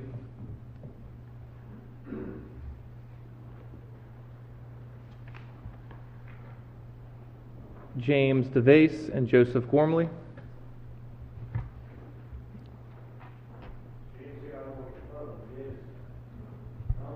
Think he left. Okay. Hi, Joe Gormley again. I live out in Crownsville. I'm a business owner on West Street in Ward 1, and that's the capacity that I am here today. I'm really sad to be here, to be honest, on these particular points, because you know, I'm not going to get into all the details of this legislation right now and the charter amendment and 4717. And also, I think there's one more that's going to come up on the calendar that deals with the economic development officer. But, you know, I think all these provisions, there's a question whether or not, what are they intended to do? Okay, well, I managed to talk to, I guess, 2 aldermen on Friday, and I came away with those conversations from both those aldermen, Democrats, with the concept that they felt it was to make sure that the mayor was really just one vote amongst the rest of the council on these issues concerning these offices, and really it does weaken the office of the mayor in that case. I read the email missive of another Democratic alderman who's sponsoring this, and essentially it boils down to the same thing. It's to create offices and place them under the city manager, not under the mayor. Those offices already exist under the mayor so far as I know, and the mayor definitely appoints the city attorney in those offices. So the last alderman I managed to talk to on it indicated that he thought it was for the legislative council issue, I guess, as far as I know. And as Nevin pointed out, this doesn't fix the legislative council issue, right? A legislative council, I'm a lawyer myself, as many of you know. You know, a lawyer has responsibility to a client, and you can't serve two masters. And if you're legislative council advising the legislature and members of the legislature on the effects of the bill and helping them draft and stuff like that, that's a different function than being an executive branch city attorney, right? I agree with Nevin that the way to solve that problem is to get legislative council involved. But as to the rest of this, I think, you know, it's one of two things, right? Either it's true that, so if it's not on the legislative council, then either it's true that it's just clarifying things and it's trivial, it's something that has, you know, doesn't really need to be done. Or it hurts the mayor's office. Now, I've heard a proposal that maybe, you know, the Democrats would say, well, you know, we could get together and we could work out amendments to take out all the parts that hurt the mayor's office. I don't see how that would help, because that would then leave us with bills that are just trivial, just clarifying something that's already there. So I guess really what it boils down to with this charter amendment and the associated bills that I've mentioned with regard to city attorney and with regard to the economic development officer and with regard to the city clerk is that you're voting one way or another, right? If you're a Mike Panelides fan, and I know there's people that support Mike Panelides, a lot of people know I'm a big Gavin Buckley supporter. I was one of the earliest and most vocal, but you know, if you're a Mike Panelides supporter, I think you hate this, because this would hurt Mike Panelides. As far as I know, he's against it, right? And as far as I know, all the Republicans that I've heard of are lined up in unity with him on that point, because they support their candidate for mayor. The Democratic candidate for mayor is Gavin Buckley. And the question is, do the Democrats, by party unity, mean that Gavin should get behind a proposal that's going to weaken the mayor, A, or a proposal that's merely trivial, B? I don't think either one of those is a good choice. So if you support Mike Panelides for mayor, then you oppose this proposal and all these proposals, both the bills and the charter amendment. If you support Gavin Buckley, you don't support these proposals. But if for mayor what you want is none of the above, then you back these proposals. And it disappoints me so very deeply to see so many Democrats who talk about party unity, who said they were 100% behind Gavin Buckley, what he stood for, because of what he did in the primary, the amount of voters he turned out, after the whole party tried to shut him down. Right? So many Democrats said, now it's time for unity. We're all going to support Gavin Buckley's vision. None of you are doing it. It's sad to see. Thanks.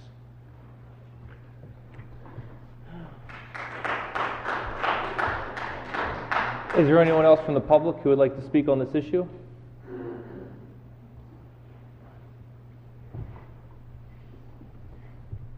My name is McShane Glover. I live at 124.5 Archwood Avenue, Annapolis 21401. I don't want to speak about all the specific issues in this bill because there's a ton of them and I don't understand any of them. And I don't think from talking to some of the people that were involved in this or are going to be voting on it that you're all that clear on it either, which I find incredibly disturbing. It's certainly not what it is billed to be. If all this is making sure that the charter includes an office of the law rather than an individual city attorney and an office of the city clerk rather than an individual city clerk, this does so much more than that. I think it needs to be made very clear. I think it needs to be thought through again. I think there are probably even more issues than the ones that have been uncovered just from perfunctory readings over the last 5 or 6 days. But I don't think you ought to be voting on something you don't understand. I'd like to see this go back to the drawing board. Thank you. Thank you.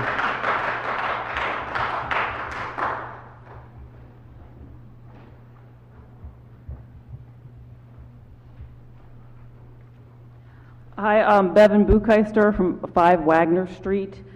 I'm also opposing the charter amendment in the bill. I don't think any council, especially with at least four outgoing members, should be undertaking a major restructuring of the city government before they hand it over to the incoming council. I do think this diminishes the authority of the office of the mayor. It looks like it's a behind-the-scenes attempt to turn our city government into more of a city manager type form. If that's the discussion you want to have, you need to have that with your constituents before you introduce these kind of bills. A public hearing does not give us full time to discuss all the implications of this bill. It doesn't give us time to, give you input. We have 2 minutes here. I mean, and calling this legislation clarifying in the title is just misleading. I'm starting to worry we're going to become like the federal government where they say, this is the Clean Air Act, and it's really rolling back all the clean air regulations. I mean, you need to be honest with the public. You need to tell us what you're doing in these bills. There's no staff report that gives an analysis of this bill. You need to take your hands off it, and it's looking hyper-partisan when there's a charter amendment 8 weeks before an election, and it's all Democrats on the bill. It's not reflecting well on your statesmanship or your policymaking. Thank you.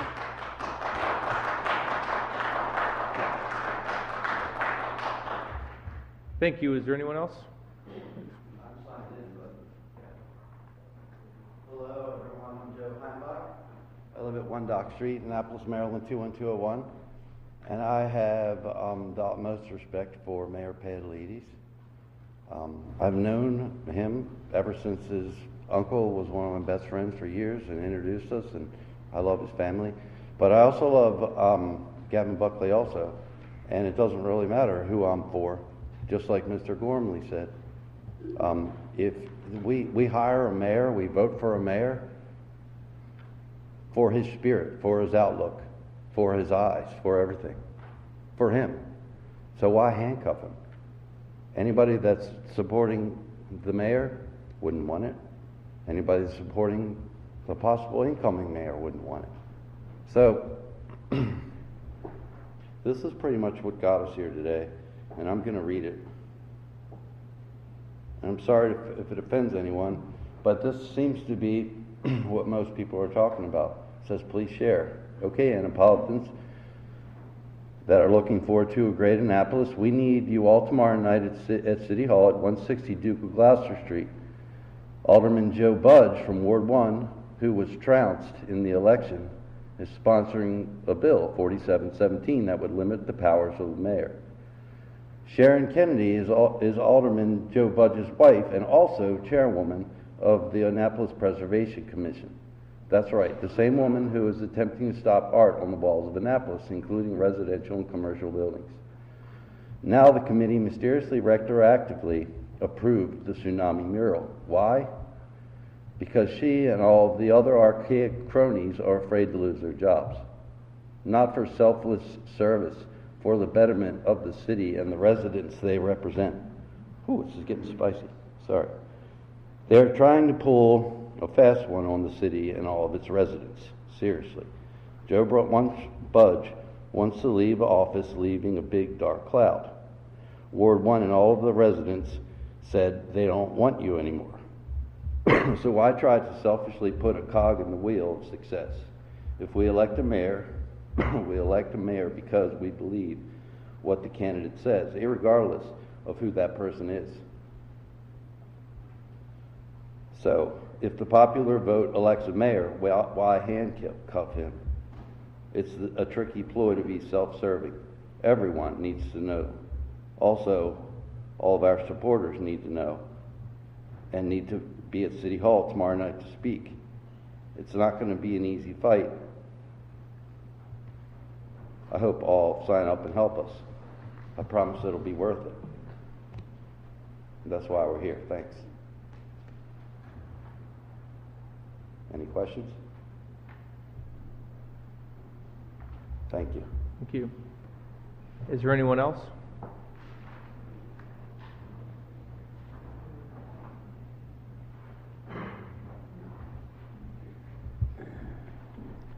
I'm Jonathan Hollander, 302 Burnside Street, Annapolis. I run a business down on Randall Street in Annapolis. Unlike many of the other prior speakers, I'm not an attorney, never went to law school, took some law classes, but I do find it amazing that when I speak with a lot of attorneys about the proposed legislation, that nobody can actually explain it to me. I am nothing more than a private citizen with a business here in Annapolis, but the fact that we can't read the legislation proposed by the city council and understand it, and even the attorneys can't, I find a serious problem in the drafting. Furthermore, the irony here on these charter amendment legislation is not lost on me. I sat in these same seats 2 months ago when the current city council right here chose to delay making a decision on the Market House and to push this into next year. Yet now, there's a mislabeled charter amendment that the current city council is willing to rush through, knowing that half of them are leaving. That's all I have to say.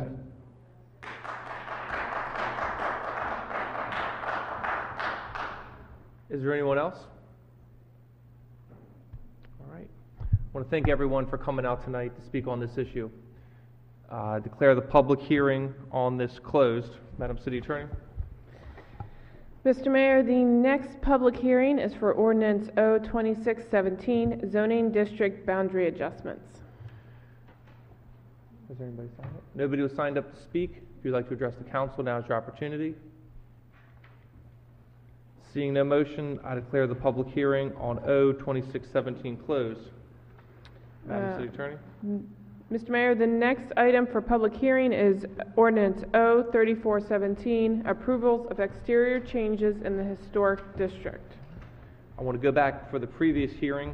We accept into the record a memorandum to the Annapolis City Council from the Planning Commission dated September 7th from Pete Gutwald, Director of Planning and Zoning Commission, dated May 18th, 2017. There's one person signed up to speak on this is Robert Waldman.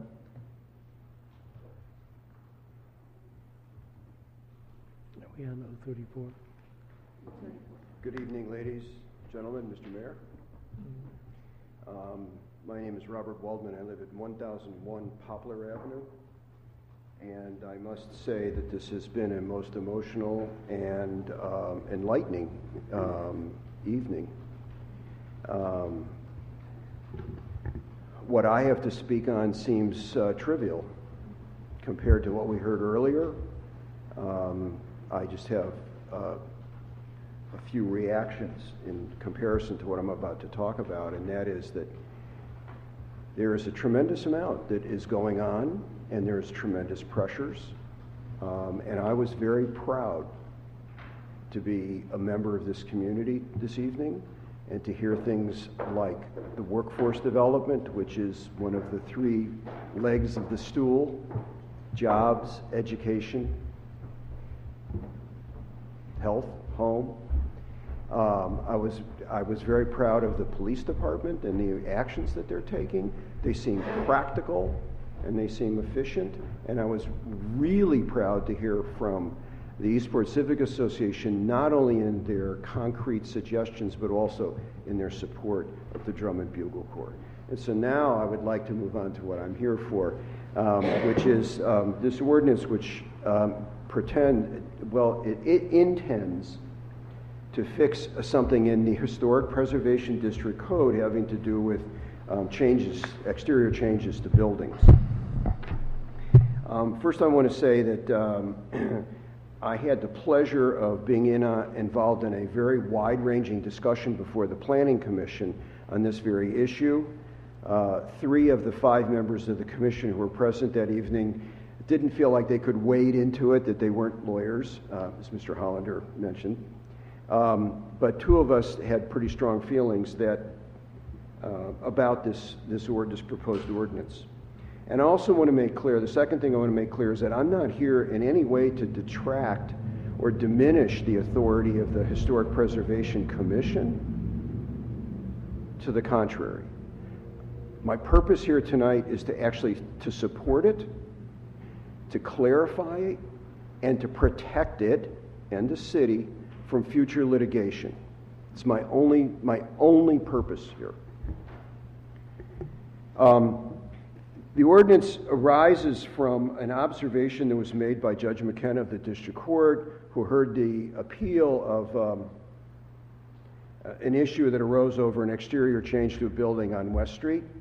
His decision was that the owner of that building needed to make an application to the commission, but he mentioned, not in passing, but it wasn't central to his decision, that the Historic Preservation Commission has nearly unbounded, unfettered discretion, that the things that they can use to decide upon are not limited in any way, and that when one is dealing with issues of the First Amendment, one needs to be very careful. Without getting lawyerly about it, one needs to be very careful. Whenever there's any kind of government action that could in any way impinge upon a person's legitimate or free a person's expression, that government action needs to be supported very clearly, and it needs to be as minimal as possible. The language that the judge focused on is, I don't know if you have the legislation in front of you, but what he focused on is at the very end of the important paragraph, any other factors, including aesthetic factors, which the commission deems to be pertinent. And what the judge pointed out is that that leaves any factor, even irrelevant factors, that if they deem it pertinent, then it can be included in their decision making. I don't think that adding the words relevant and probative meaning whether it tends to prove or disprove something, adds anything to the discussion. In fact, it doesn't change anything.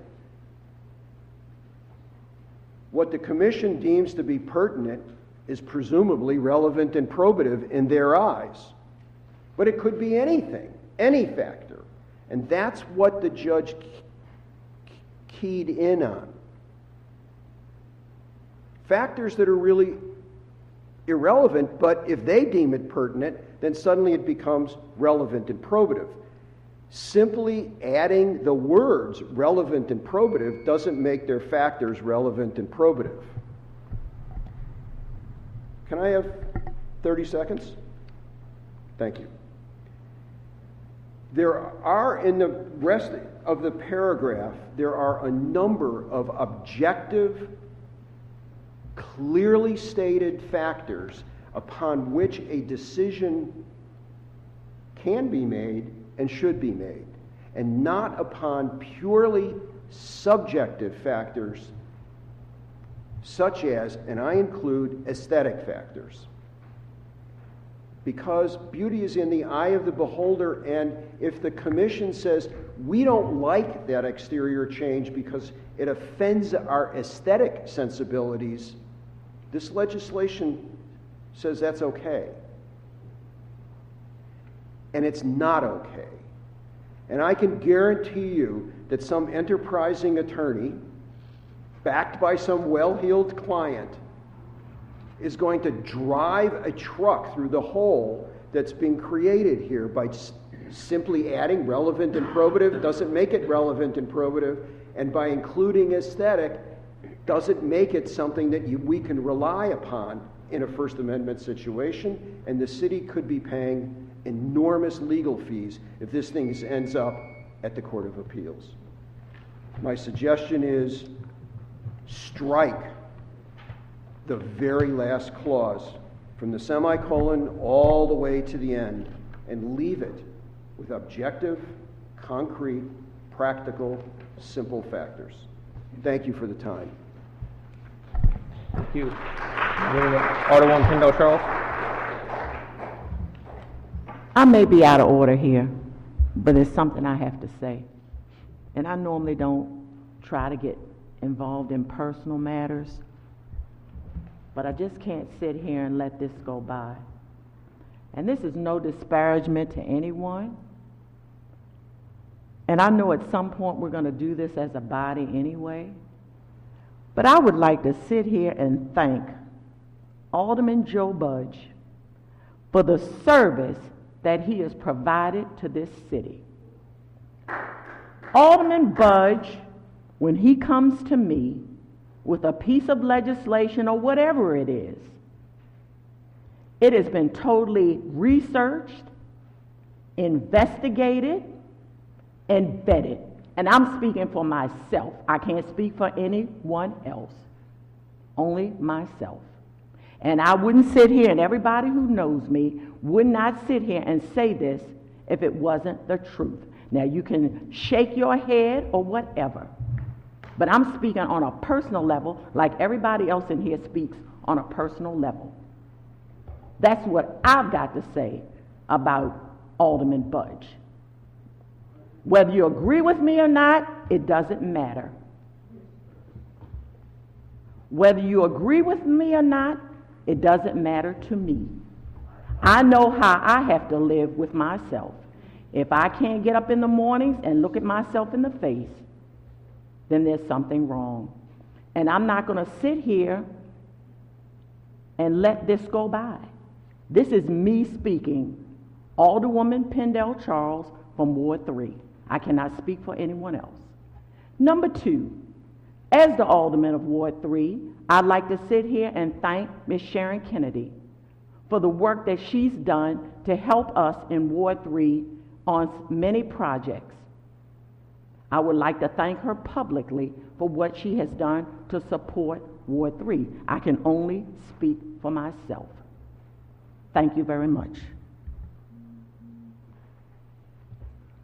Mr. Mayor? Alderman Arnett? Yes, I'd like to return to Mr. Waldman because I did sit at the Planning Commission meeting and listen to all the dialogue, and this will be going to committee. I think it goes to Rules Committee, does it not? And I would certainly invite you and any other members here to come to that as we deliberate it. I take your point.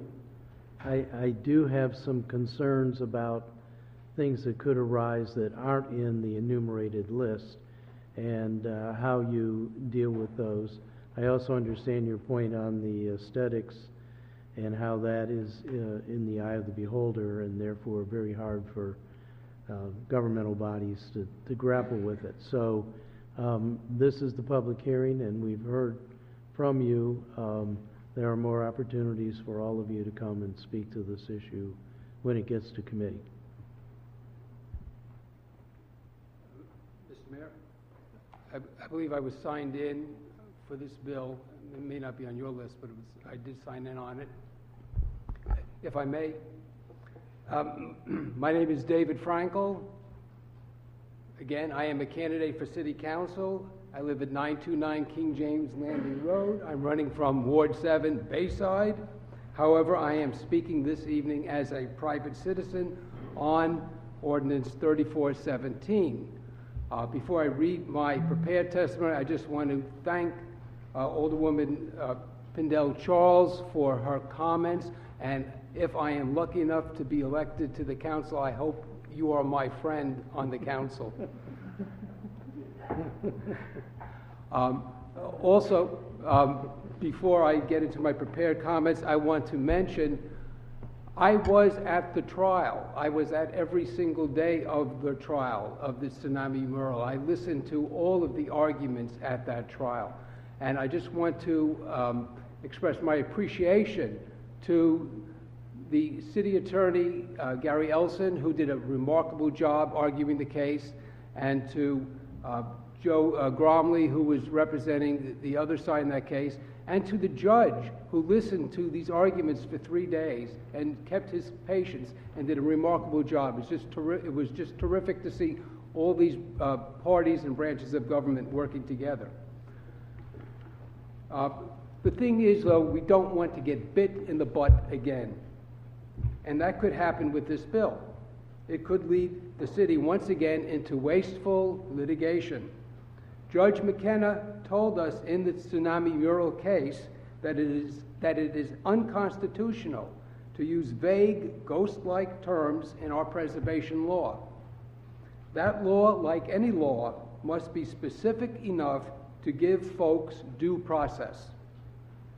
the government must let its citizens know what is required and what is prohibited.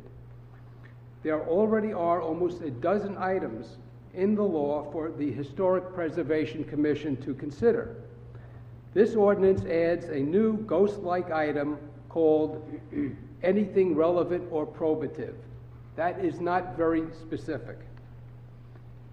Historic preservation, especially preserving the city's unrivaled colonial building collection, is a treasure that cannot be squandered.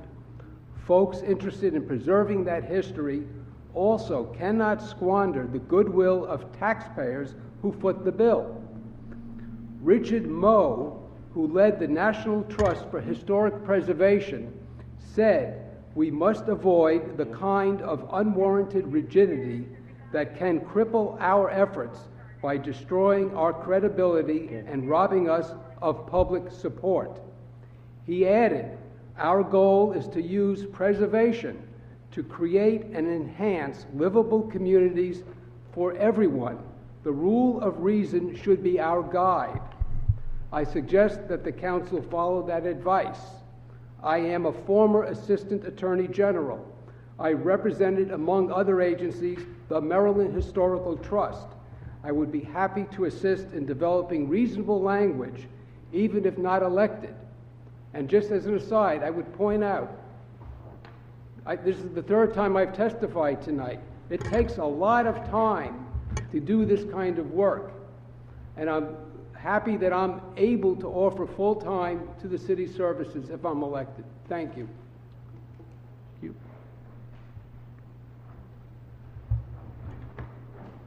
Joe Gormley again, live out in Crownsville, West Street business owner. I didn't sign up to speak on this initially, but I thought after some of the remarks that were made from up there, I should. You know, whether we like somebody personally and whether or not what we think of them personally is really different from whether or not things have been properly vetted and whether or not legislation has been properly looked at and whether or not proper care has been taken. You know, I would say personally, I would extend my thanks to Sharon Kennedy and Joe Budge for all they've done for the city. I think the Historic Preservation Commission in Annapolis has done a lot of really, really, really good work. Joe Budge has done too. He's a hell of a coder, frankly, in the way he writes stuff. And, you know, even if I don't agree with where he's going, I can see why he's writing, and I believe I know where he's trying to get, frankly, which has led to some conflicts between us, most notably in 07-16. You guys remember that one? That was the big fight over the Historic Preservation Commission legislation that was being revamped, right? And regardless of how one felt about Joe and Sharon, there were a lot of people who really liked Joe and Sharon that were involved against 07-16. But the problem with 07-16, right, was that it had a lot of defects. It was way overdrafted. And any lawyer worth his salt, once you implemented that thing, would have the whole thing thrown out on its ear. So, you have more time. That was from the previous speaker. Oh, I apologize. No. So again, just to get back to this particular one on I think it's 3417 here, to try to fix the issues with the judge. You know, there's nothing personal against the people when we say this legislation doesn't hit what it's supposed to hit. We're trying to do our best for the city too. We're trying to contribute too. I work hard every day to create jobs in this city and to create economic prosperity in the city, and I try to support clients that do that all over this city. You may or may not know that. You may or may not respect me for that. I don't know. I don't know what you think of me, but I will say that I think we're all here because we care about the community, right?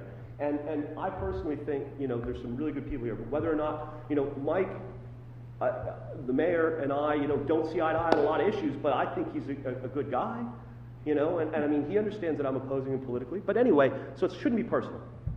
With respect to 3417, the judge did rule that there was an unconstitutional provision in the HPC legislation as applied to First Amendment protected activities. That's clear in the opinion. Anybody doesn't believe me, just look up the public record, please.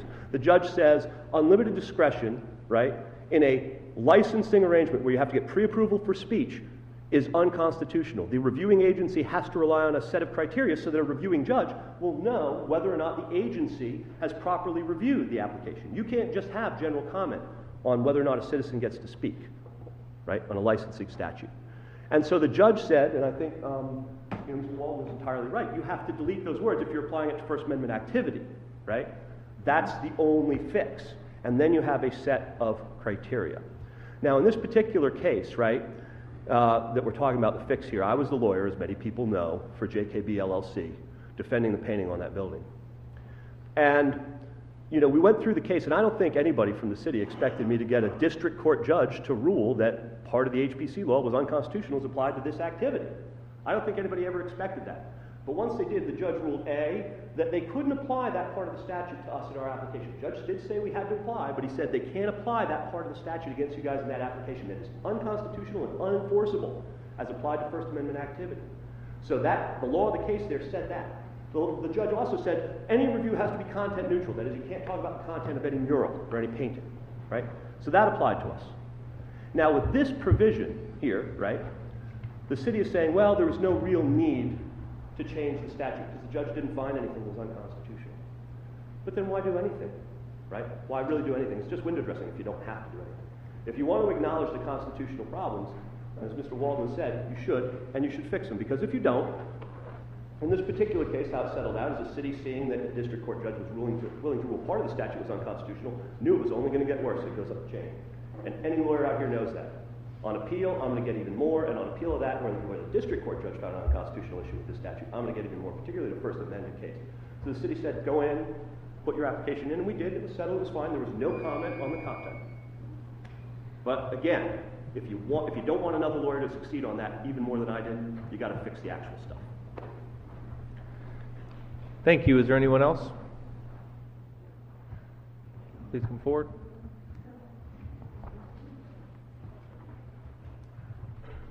Hi, Bevan Bucheister, 5 Wagner Street, resident of Ward 1, and I live under the rules of the Historic Preservation Commission. They have a lot of rules that we live under. They have a lot of authority. Taking away this one clause that says they can consider any other factors, which the judge told us is unconstitutional, that would be the way to go with this legislation. Taking something vague like they can consider any other factors and vaguing it up with 2 more adjectives doesn't give us any more clarity about what we can do and what we can't do to our properties. I think the proper remedy here is to just strike that clause from the code. The other thing I wanted to mention was there was a lot of issues that we discussed last year with the HPC legislation. We had a work group. We were all doing our homework, and we had lots of issues that the residents cared about that weren't in that bill. And then the bill got pulled and our work group got disbanded. But we would like to work with the next council and come in and use this need for a fix to our HPC code as a driver to get the conversation going about other things we care about. Like, should we have local appeals to HPC decisions, like we have local appeals to many of our other commissions? Should the guidelines be approved by the city council as the state law calls for? Right now, we haven't done that. I think that's a weakness in our HPC framework here. So we're concerned about this, and we'd like to see more clarity for the residents, not less. Thanks.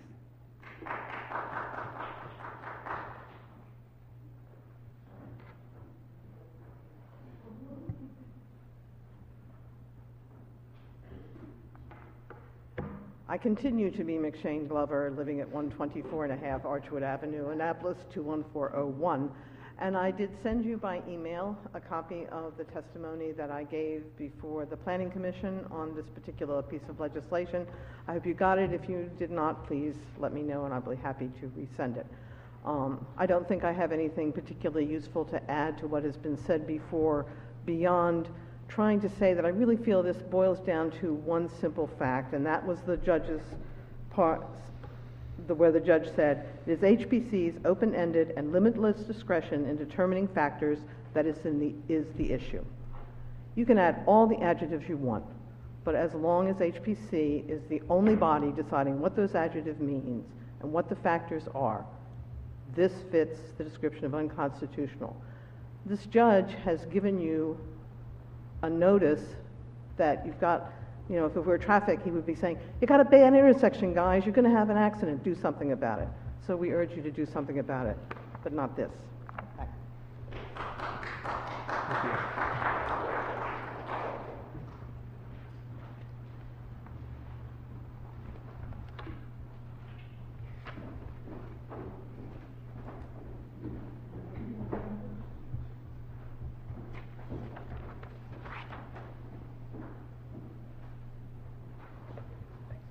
Good evening. My name is Sharon Kennedy. Yep, I'm that Sharon Kennedy. And as I do every time I get before you, I disclose to you, as well as anybody else who's listening, that I am married to the Ward 1 Alderman, Joe Budge. And I'm married to her. And we intend to stay that way regardless of what the rest of you think. I reside at 9 Randall Court, for the record. I want to be clear that tonight I'm not testifying in my capacity as chair of the HPC. The HPC will take this legislation up at its administrative hearing on Thursday. At that hearing, we welcome anyone to come and say whatever you'd like about what you think and what you think we should and shouldn't do.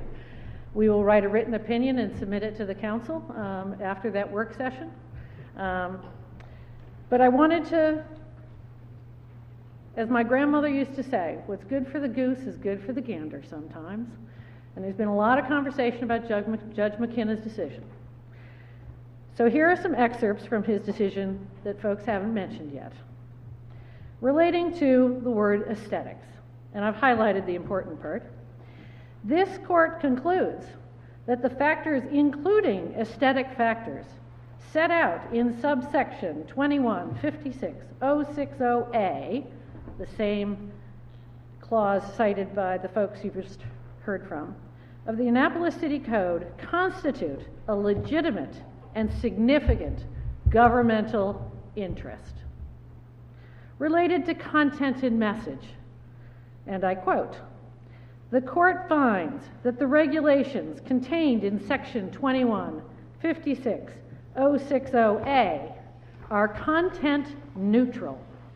The provisions of the Annapolis City Code authorizing the Historic Preservation Commission to consider certificates of approval were clearly enacted for purposes wholly unrelated to speech."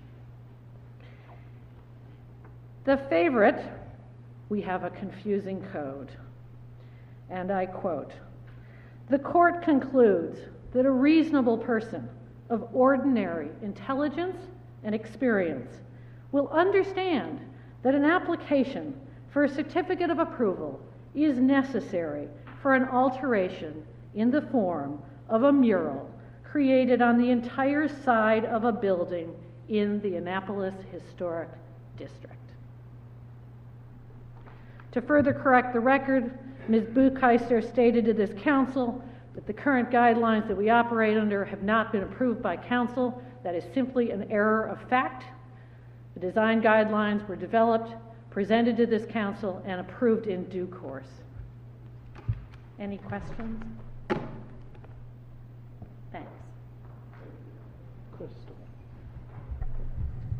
Is there anyone else? Declare the public hearing on 034-17 closed. Madam City Attorney.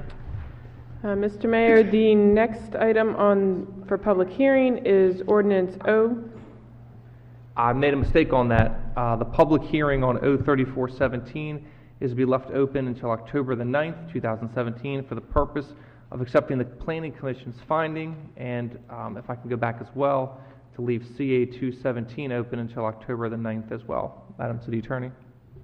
Sure. Next up for public hearing, ordinance 038-17, allowing indoor theaters in the professional office zoning district.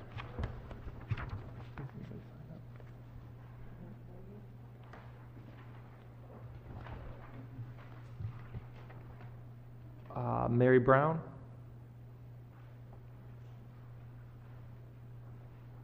Is not with us. If there's anybody else who'd like to come forward, now is your opportunity. Good evening. I'm Ronald Jericho. I live on Locust Avenue in Annapolis. I'm here testifying for myself for the moment in favor of this proposal. I was the chair of the Annapolis Comprehensive Plan that's currently in effect. I was the chair of the Knighton Commission under Mayor Dean Johnson that resulted in keeping those buildings where lemongrass and the smaller parking garage was built. And in that perspective, I've been on a number of sector studies on the committees as well. And what I gained from that in the testimony before those commissions and committees were that the residents in the surrounding area are really concerned about buildings that wall off the main corridors of Annapolis, large monolithic brick buildings that really have nobody and no use at night. And this ordinance would help solve that kind of problem. It would bring people into those areas of the city where you have buildings. If theaters that get established, that would support both economic, the whole goal of the comprehensive plan and the Knighton Commission, when we chose to save those smaller buildings along West Street, was to get residents and people to come into those areas so they're not desolate during the night. This would help accomplish that. You may all remember that there was a small theater in the office building across from Fredo and Carpudia, named the Italian restaurant across the street. And that was a very successful theater until it moved out for reasons I don't know. But I do think this is a very wise and useful thing as the city builds larger buildings. Also, it helps those building owners fill those buildings, which a goal of the comprehensive plan was to create more economic development of that kind in the city using the current infrastructure so you can actually increase the economic base of Annapolis. Thank you. Thank you. Is there anyone else? Mr. Imes?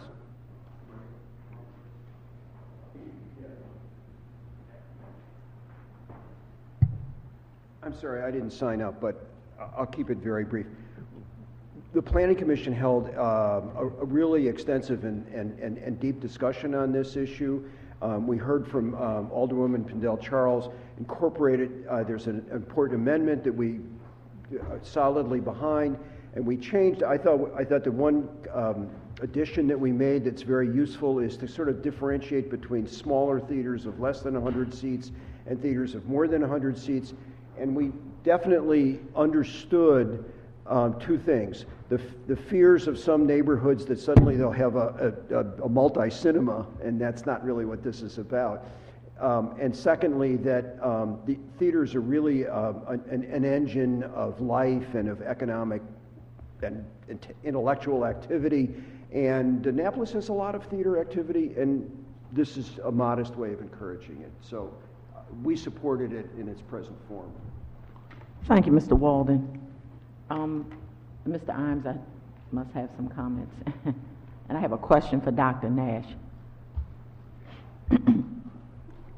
Hi, I'm David Imes, 18 Silverwood Circle. I'm on the Planning Commission as well, but I'm also on the Board of Directors for the Annapolis Summer Garden Theater, so I understand the importance of theaters in this town, and we are fans of Compass Rose as well, which is, this is what this is really all about. And that's where I have a little bit of an issue with this legislation.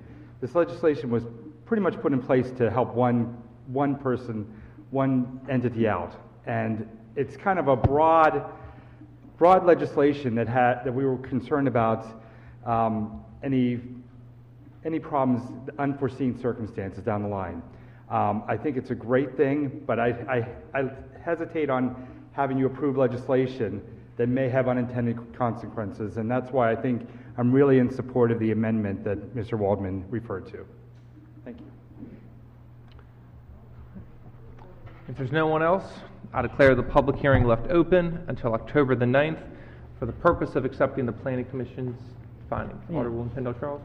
Yes, I had our City Council associate circulate the information from the Planning Commission as well as the memorandum from Planning and Zoning. And I had somewhat forgotten about the delineation between the over 100 and the under 100 seating, but I did not see that in the recommendation from the Planning and Zoning Department.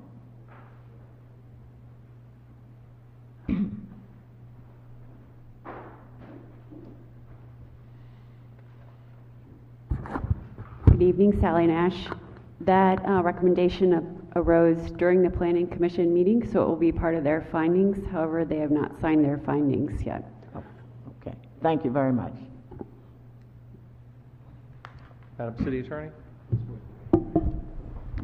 Mr. Mayor, the next item on the agenda for public hearing is Ordinance 04417, Exempt Service Economic Development Manager.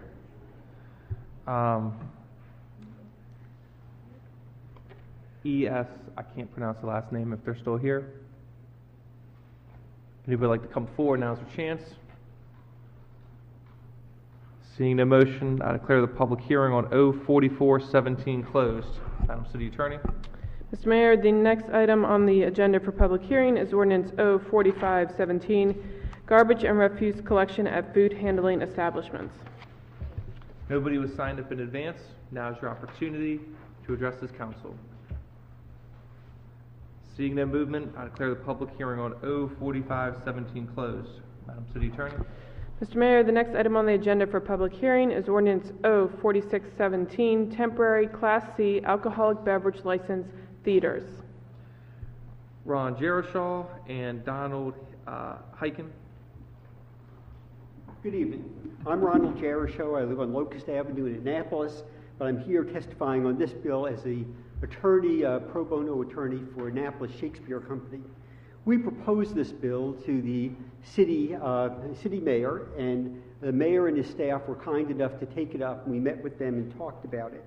The goal of this is to change the fee on the one-day liquor license law. The liquor license under current law costs $75 per day. I did research and looked at other jurisdictions. Now you can see the research I did here. There are about 8 or 10 other jurisdictions throughout Maryland that have adopted a special pricing for liquor licenses, for one-day liquor licenses.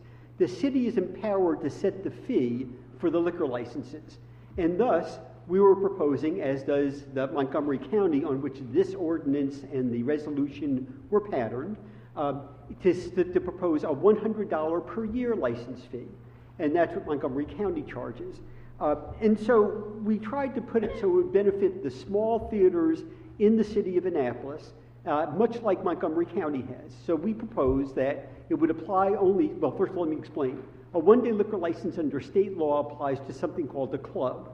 And club is broadly defined under state law as including not only charitable entities, as all the theaters in Annapolis are, but includes fraternal organizations, other associations, political organizations, so they can all pay $75 a day.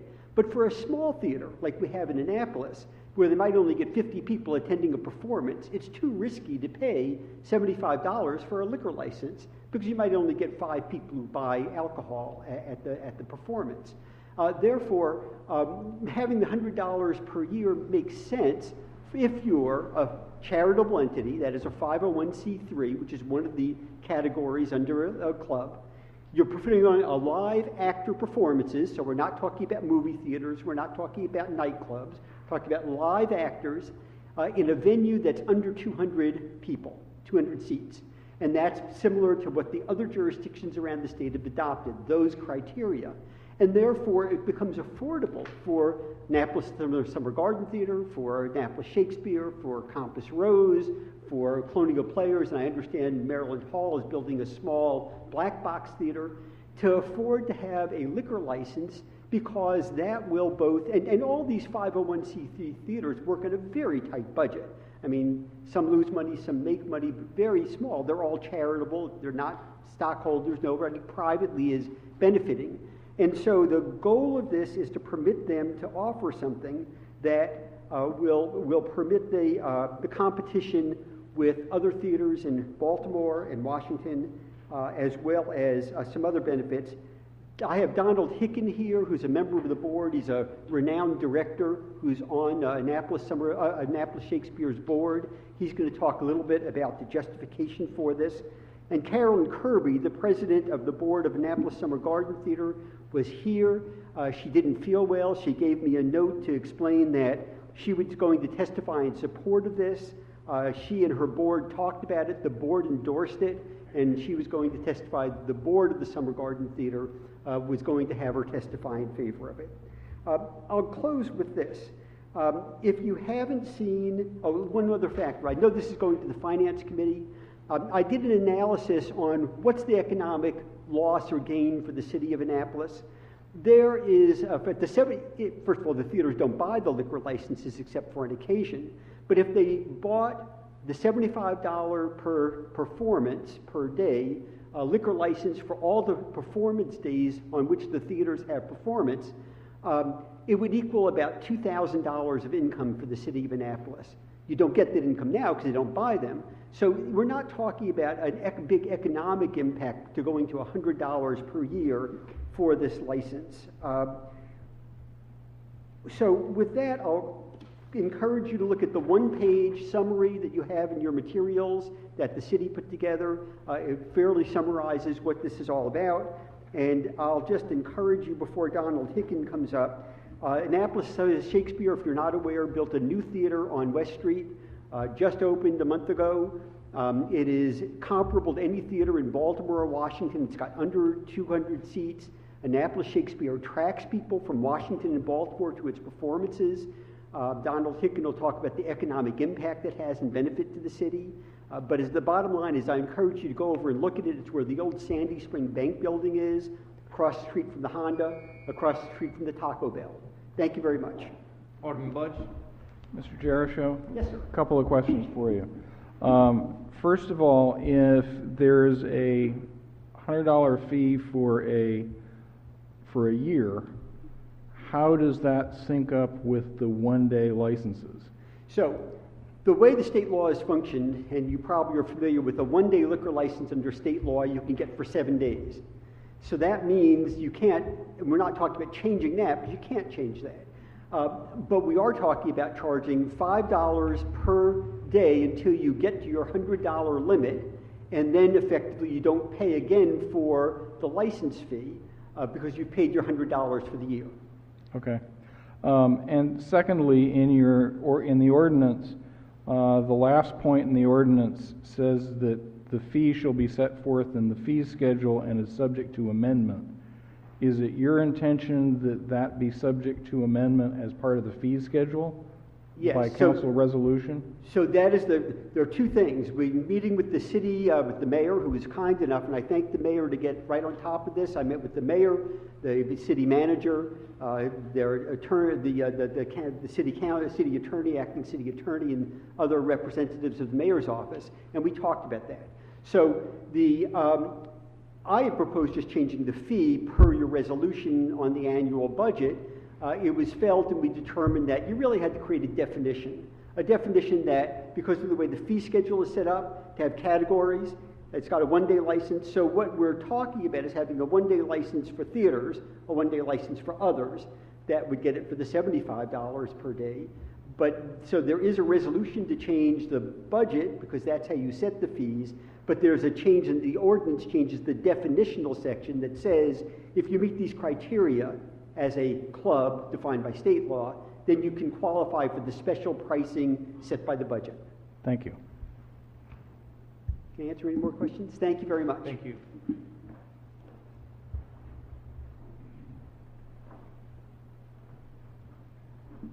Thanks very much. My name is Donald Hicken. I'm a resident director at Annapolis Shakespeare Company and a special advisor to the board of directors. I've been working in regional theater around the Northeast for about 50 years, and I've seen a lot of theaters start up. I've been involved with Everyman Theater in Baltimore and Center Stage in Baltimore when they were just getting started, and I'm very excited to be part of this new venture in Annapolis. I think that what's happening at Annapolis Shakespeare Company is exciting aesthetically, exciting in terms of the community, and I think the kind of development that this community really can use in the area of cultural tourism.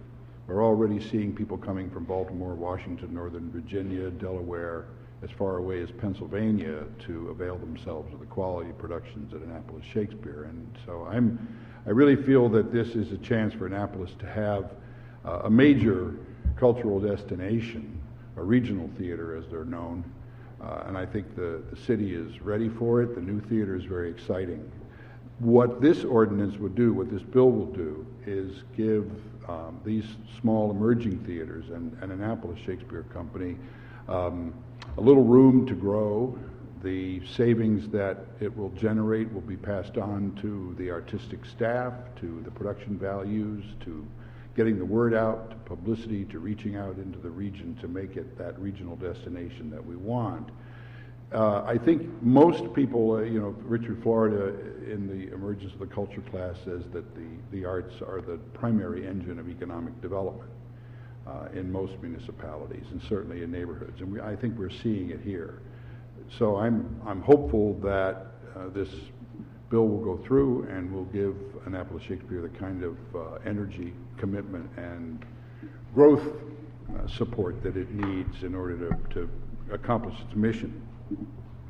The basic equation is that for every dollar spent on the arts, returns $7 in revenue for a municipality in terms of hotel, restaurant, parking, all the other things. So it's a very, very positive kind of equation. So my hope is that everyone will get behind it, because I think that Annapolis deserves this kind of a cultural destination, and I hope we make it happen. Thank you very much. Yes? Alderwoman. Thank you, Mr. Mayor. Mr. Hickman, I have a couple of questions. You all were originally in 111 Chickwell Pen? That's Is correct. that correct? And now you've kind of moved across the street? That's right. We moved up in terms of numbers. The 75 was the original? 75 is the original. We now have a potential of going up to 125. We're a little under 100 right now, but we have the space to expand.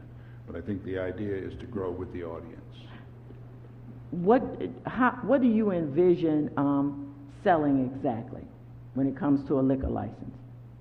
I think that what we really want to do is have a kind of an enhanced concession. Mostly what we sell are soft drinks and snacks and water. We'd like to be able to offer beer and wine initially, and perhaps even a more full offering down the road. Full offering meaning? Meaning spirits as well. Mm-hmm.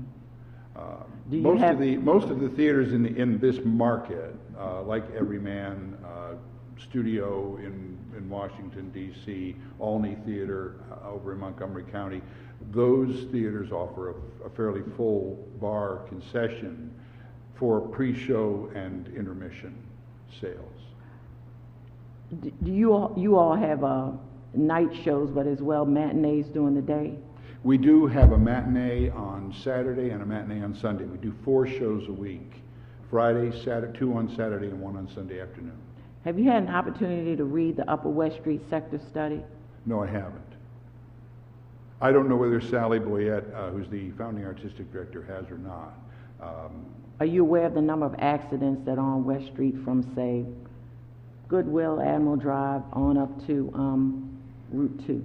I'm not, but I think it's important to keep in mind that we're really not talking about a sort of an open bar where people hang out and drink. This is the sort of situation where you, at intermission, which is 15 minutes long, you can come and you can have a glass of wine or a beer or something like that. It's not an open bar where people sit and congregate and drink over a long period of time. Okay. It's really run like a concession stand. That's my concern. There's an accident there every day. Some reported, some unreported. But I would just suggest that you all read the Upper West Street sector study just to find out the traffic and the way motorists treat that section of West Street. I think that would be a good idea. Okay, thank you. Thank you. Anything else? Thank you very much. Anyone else who would like to testify? Seeing no movement, I declare the public hearing on O4617 closed. Madam City Attorney. Mr. Mayor, the next item on the agenda for public hearing is O4717, Offices of Law and City Clerk.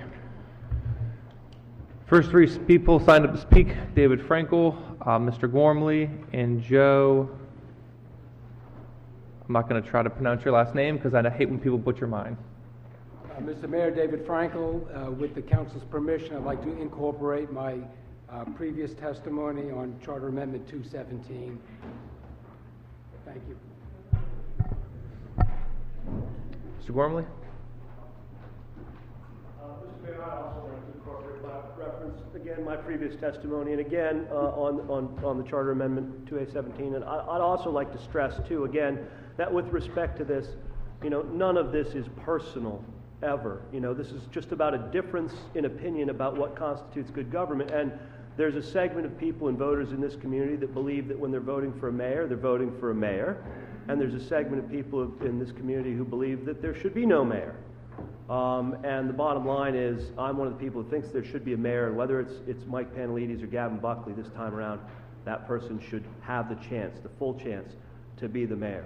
And again, I see the Republican Party united behind their candidate, Mike Panelides. I've heard a lot of promises about how the Democrats are going to be united behind their candidate, Gavin Buckley. I've yet to see the evidence of that, especially with respect to this. And that's not personal. That's just the way things are structurally. Thank you. Thank you. Public hearing will be left open until October the 9th. Madam City Attorney. Mr. Mayor, the next item on the agenda for public hearing is Resolution R 2617, Community Development Block Grant Program, 2017 Amended Citizen Participation Plan. Nobody was signed up in advance to speak. If you'd like to address the council, now is your chance. Seeing no movement, I declare the public hearing on R 2617 closed. Madam City Attorney. Mr. Mayor, the next item for public hearing is Resolution R 2717, Hate-Free Zone. Mr. Keller.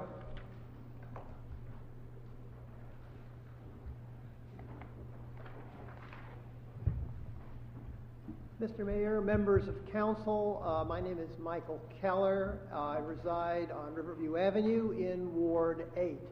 And I am here this evening in my capacity as chair of the City Human Relations Commission and will be speaking on behalf of a unanimous commission. The commission applauds the introduction of this resolution to declare Annapolis a hate-free zone. Even though the resolution is largely symbolic in nature, because it would not be possible for the city to prohibit organizations from gathering and holding events in the city due to constitutional restrictions. Nonetheless, this resolution sends an important message, and that message is that hate groups are not welcome here. And it is a point that I think will be very important for the city to stress when these organizations seek to meet here. Many times over the years, I've had people say to me, well, you know, if you're dealing with a hate group, just ignore them because they'll go away. And that's actually very bad advice, because hate groups tend to operate in a way that if there is no response to them, they take that as a silent bit of approval. They think that there's no one out there who really opposes them. The way to respond to hate groups is to do what this resolution would do, and that is to simply state that they do not belong in this community. With respect to the resolution itself, there's this one suggestion that the commission would have, and that is it makes reference to the various types of hate groups, specifically mentioning the KKK, neo-Nazis, white supremacist organizations. The resolution, I think, would be strengthened if it were amended to read any hate groups as identified by the Southern Poverty Law Center. The Southern Poverty Law Center is internationally respected as the organization which has done the best work in terms of identifying and monitoring hate groups. And there are other types of hate groups out there. Again, the Commission applauds the introduction of this resolution and strongly urges the Council to adopt it. Thank you. Thank you for coming out and staying this late. I appreciate it. Well, again, I think it's really important that the Council embrace this resolution, which you've introduced, Mr. Mayor, because I think it will put the city on record as this is a community which absolutely opposes organizations that deal with hate and try to divide our community and divide our citizens. So thank you again. Thank you. Is there anyone else from the public? Seeing no motion, I declare the public hearing on R 2717 closed. Madam City Attorney? Mr. Mayor, the last item for public hearing is Resolution R 3117, Proposed Amendment to FY 2018 Fee Schedule in relation to a temporary special Class C alcoholic beverage license fee for theaters. Nobody was signed up in advance to speak. Now is your opportunity. I declare the public hearing on R 3117 closed. Madam City Attorney? Mr. Mayor, the next item on the agenda is business and miscellaneous items, beginning with GA 1118, Community Development Block Grant. Is there a motion to approve GA 1118? So moved. Second. Is there any discussion? All those in favor, please say aye. Aye. All opposed? The ayes have it. Madam City Attorney? Mr. Mayor, I believe the agenda has been completed. Alderwoman Finlayson? Yes, Mr. Mayor, in light of several incidents that occurred during our primary election on Tuesday, I would like to request that the County Board of Elections make a presentation to this council at our work session in October. I think it's important that we work out any of the glitches that we experienced during the primary before the general election is to occur. I think that's fine. If there's no objection, we can make that happen. Should we ask our city manager to set it up for us?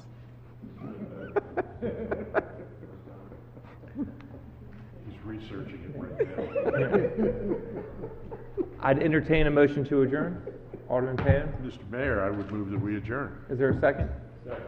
All in favor, please say aye. Aye. All opposed? Meeting adjourned.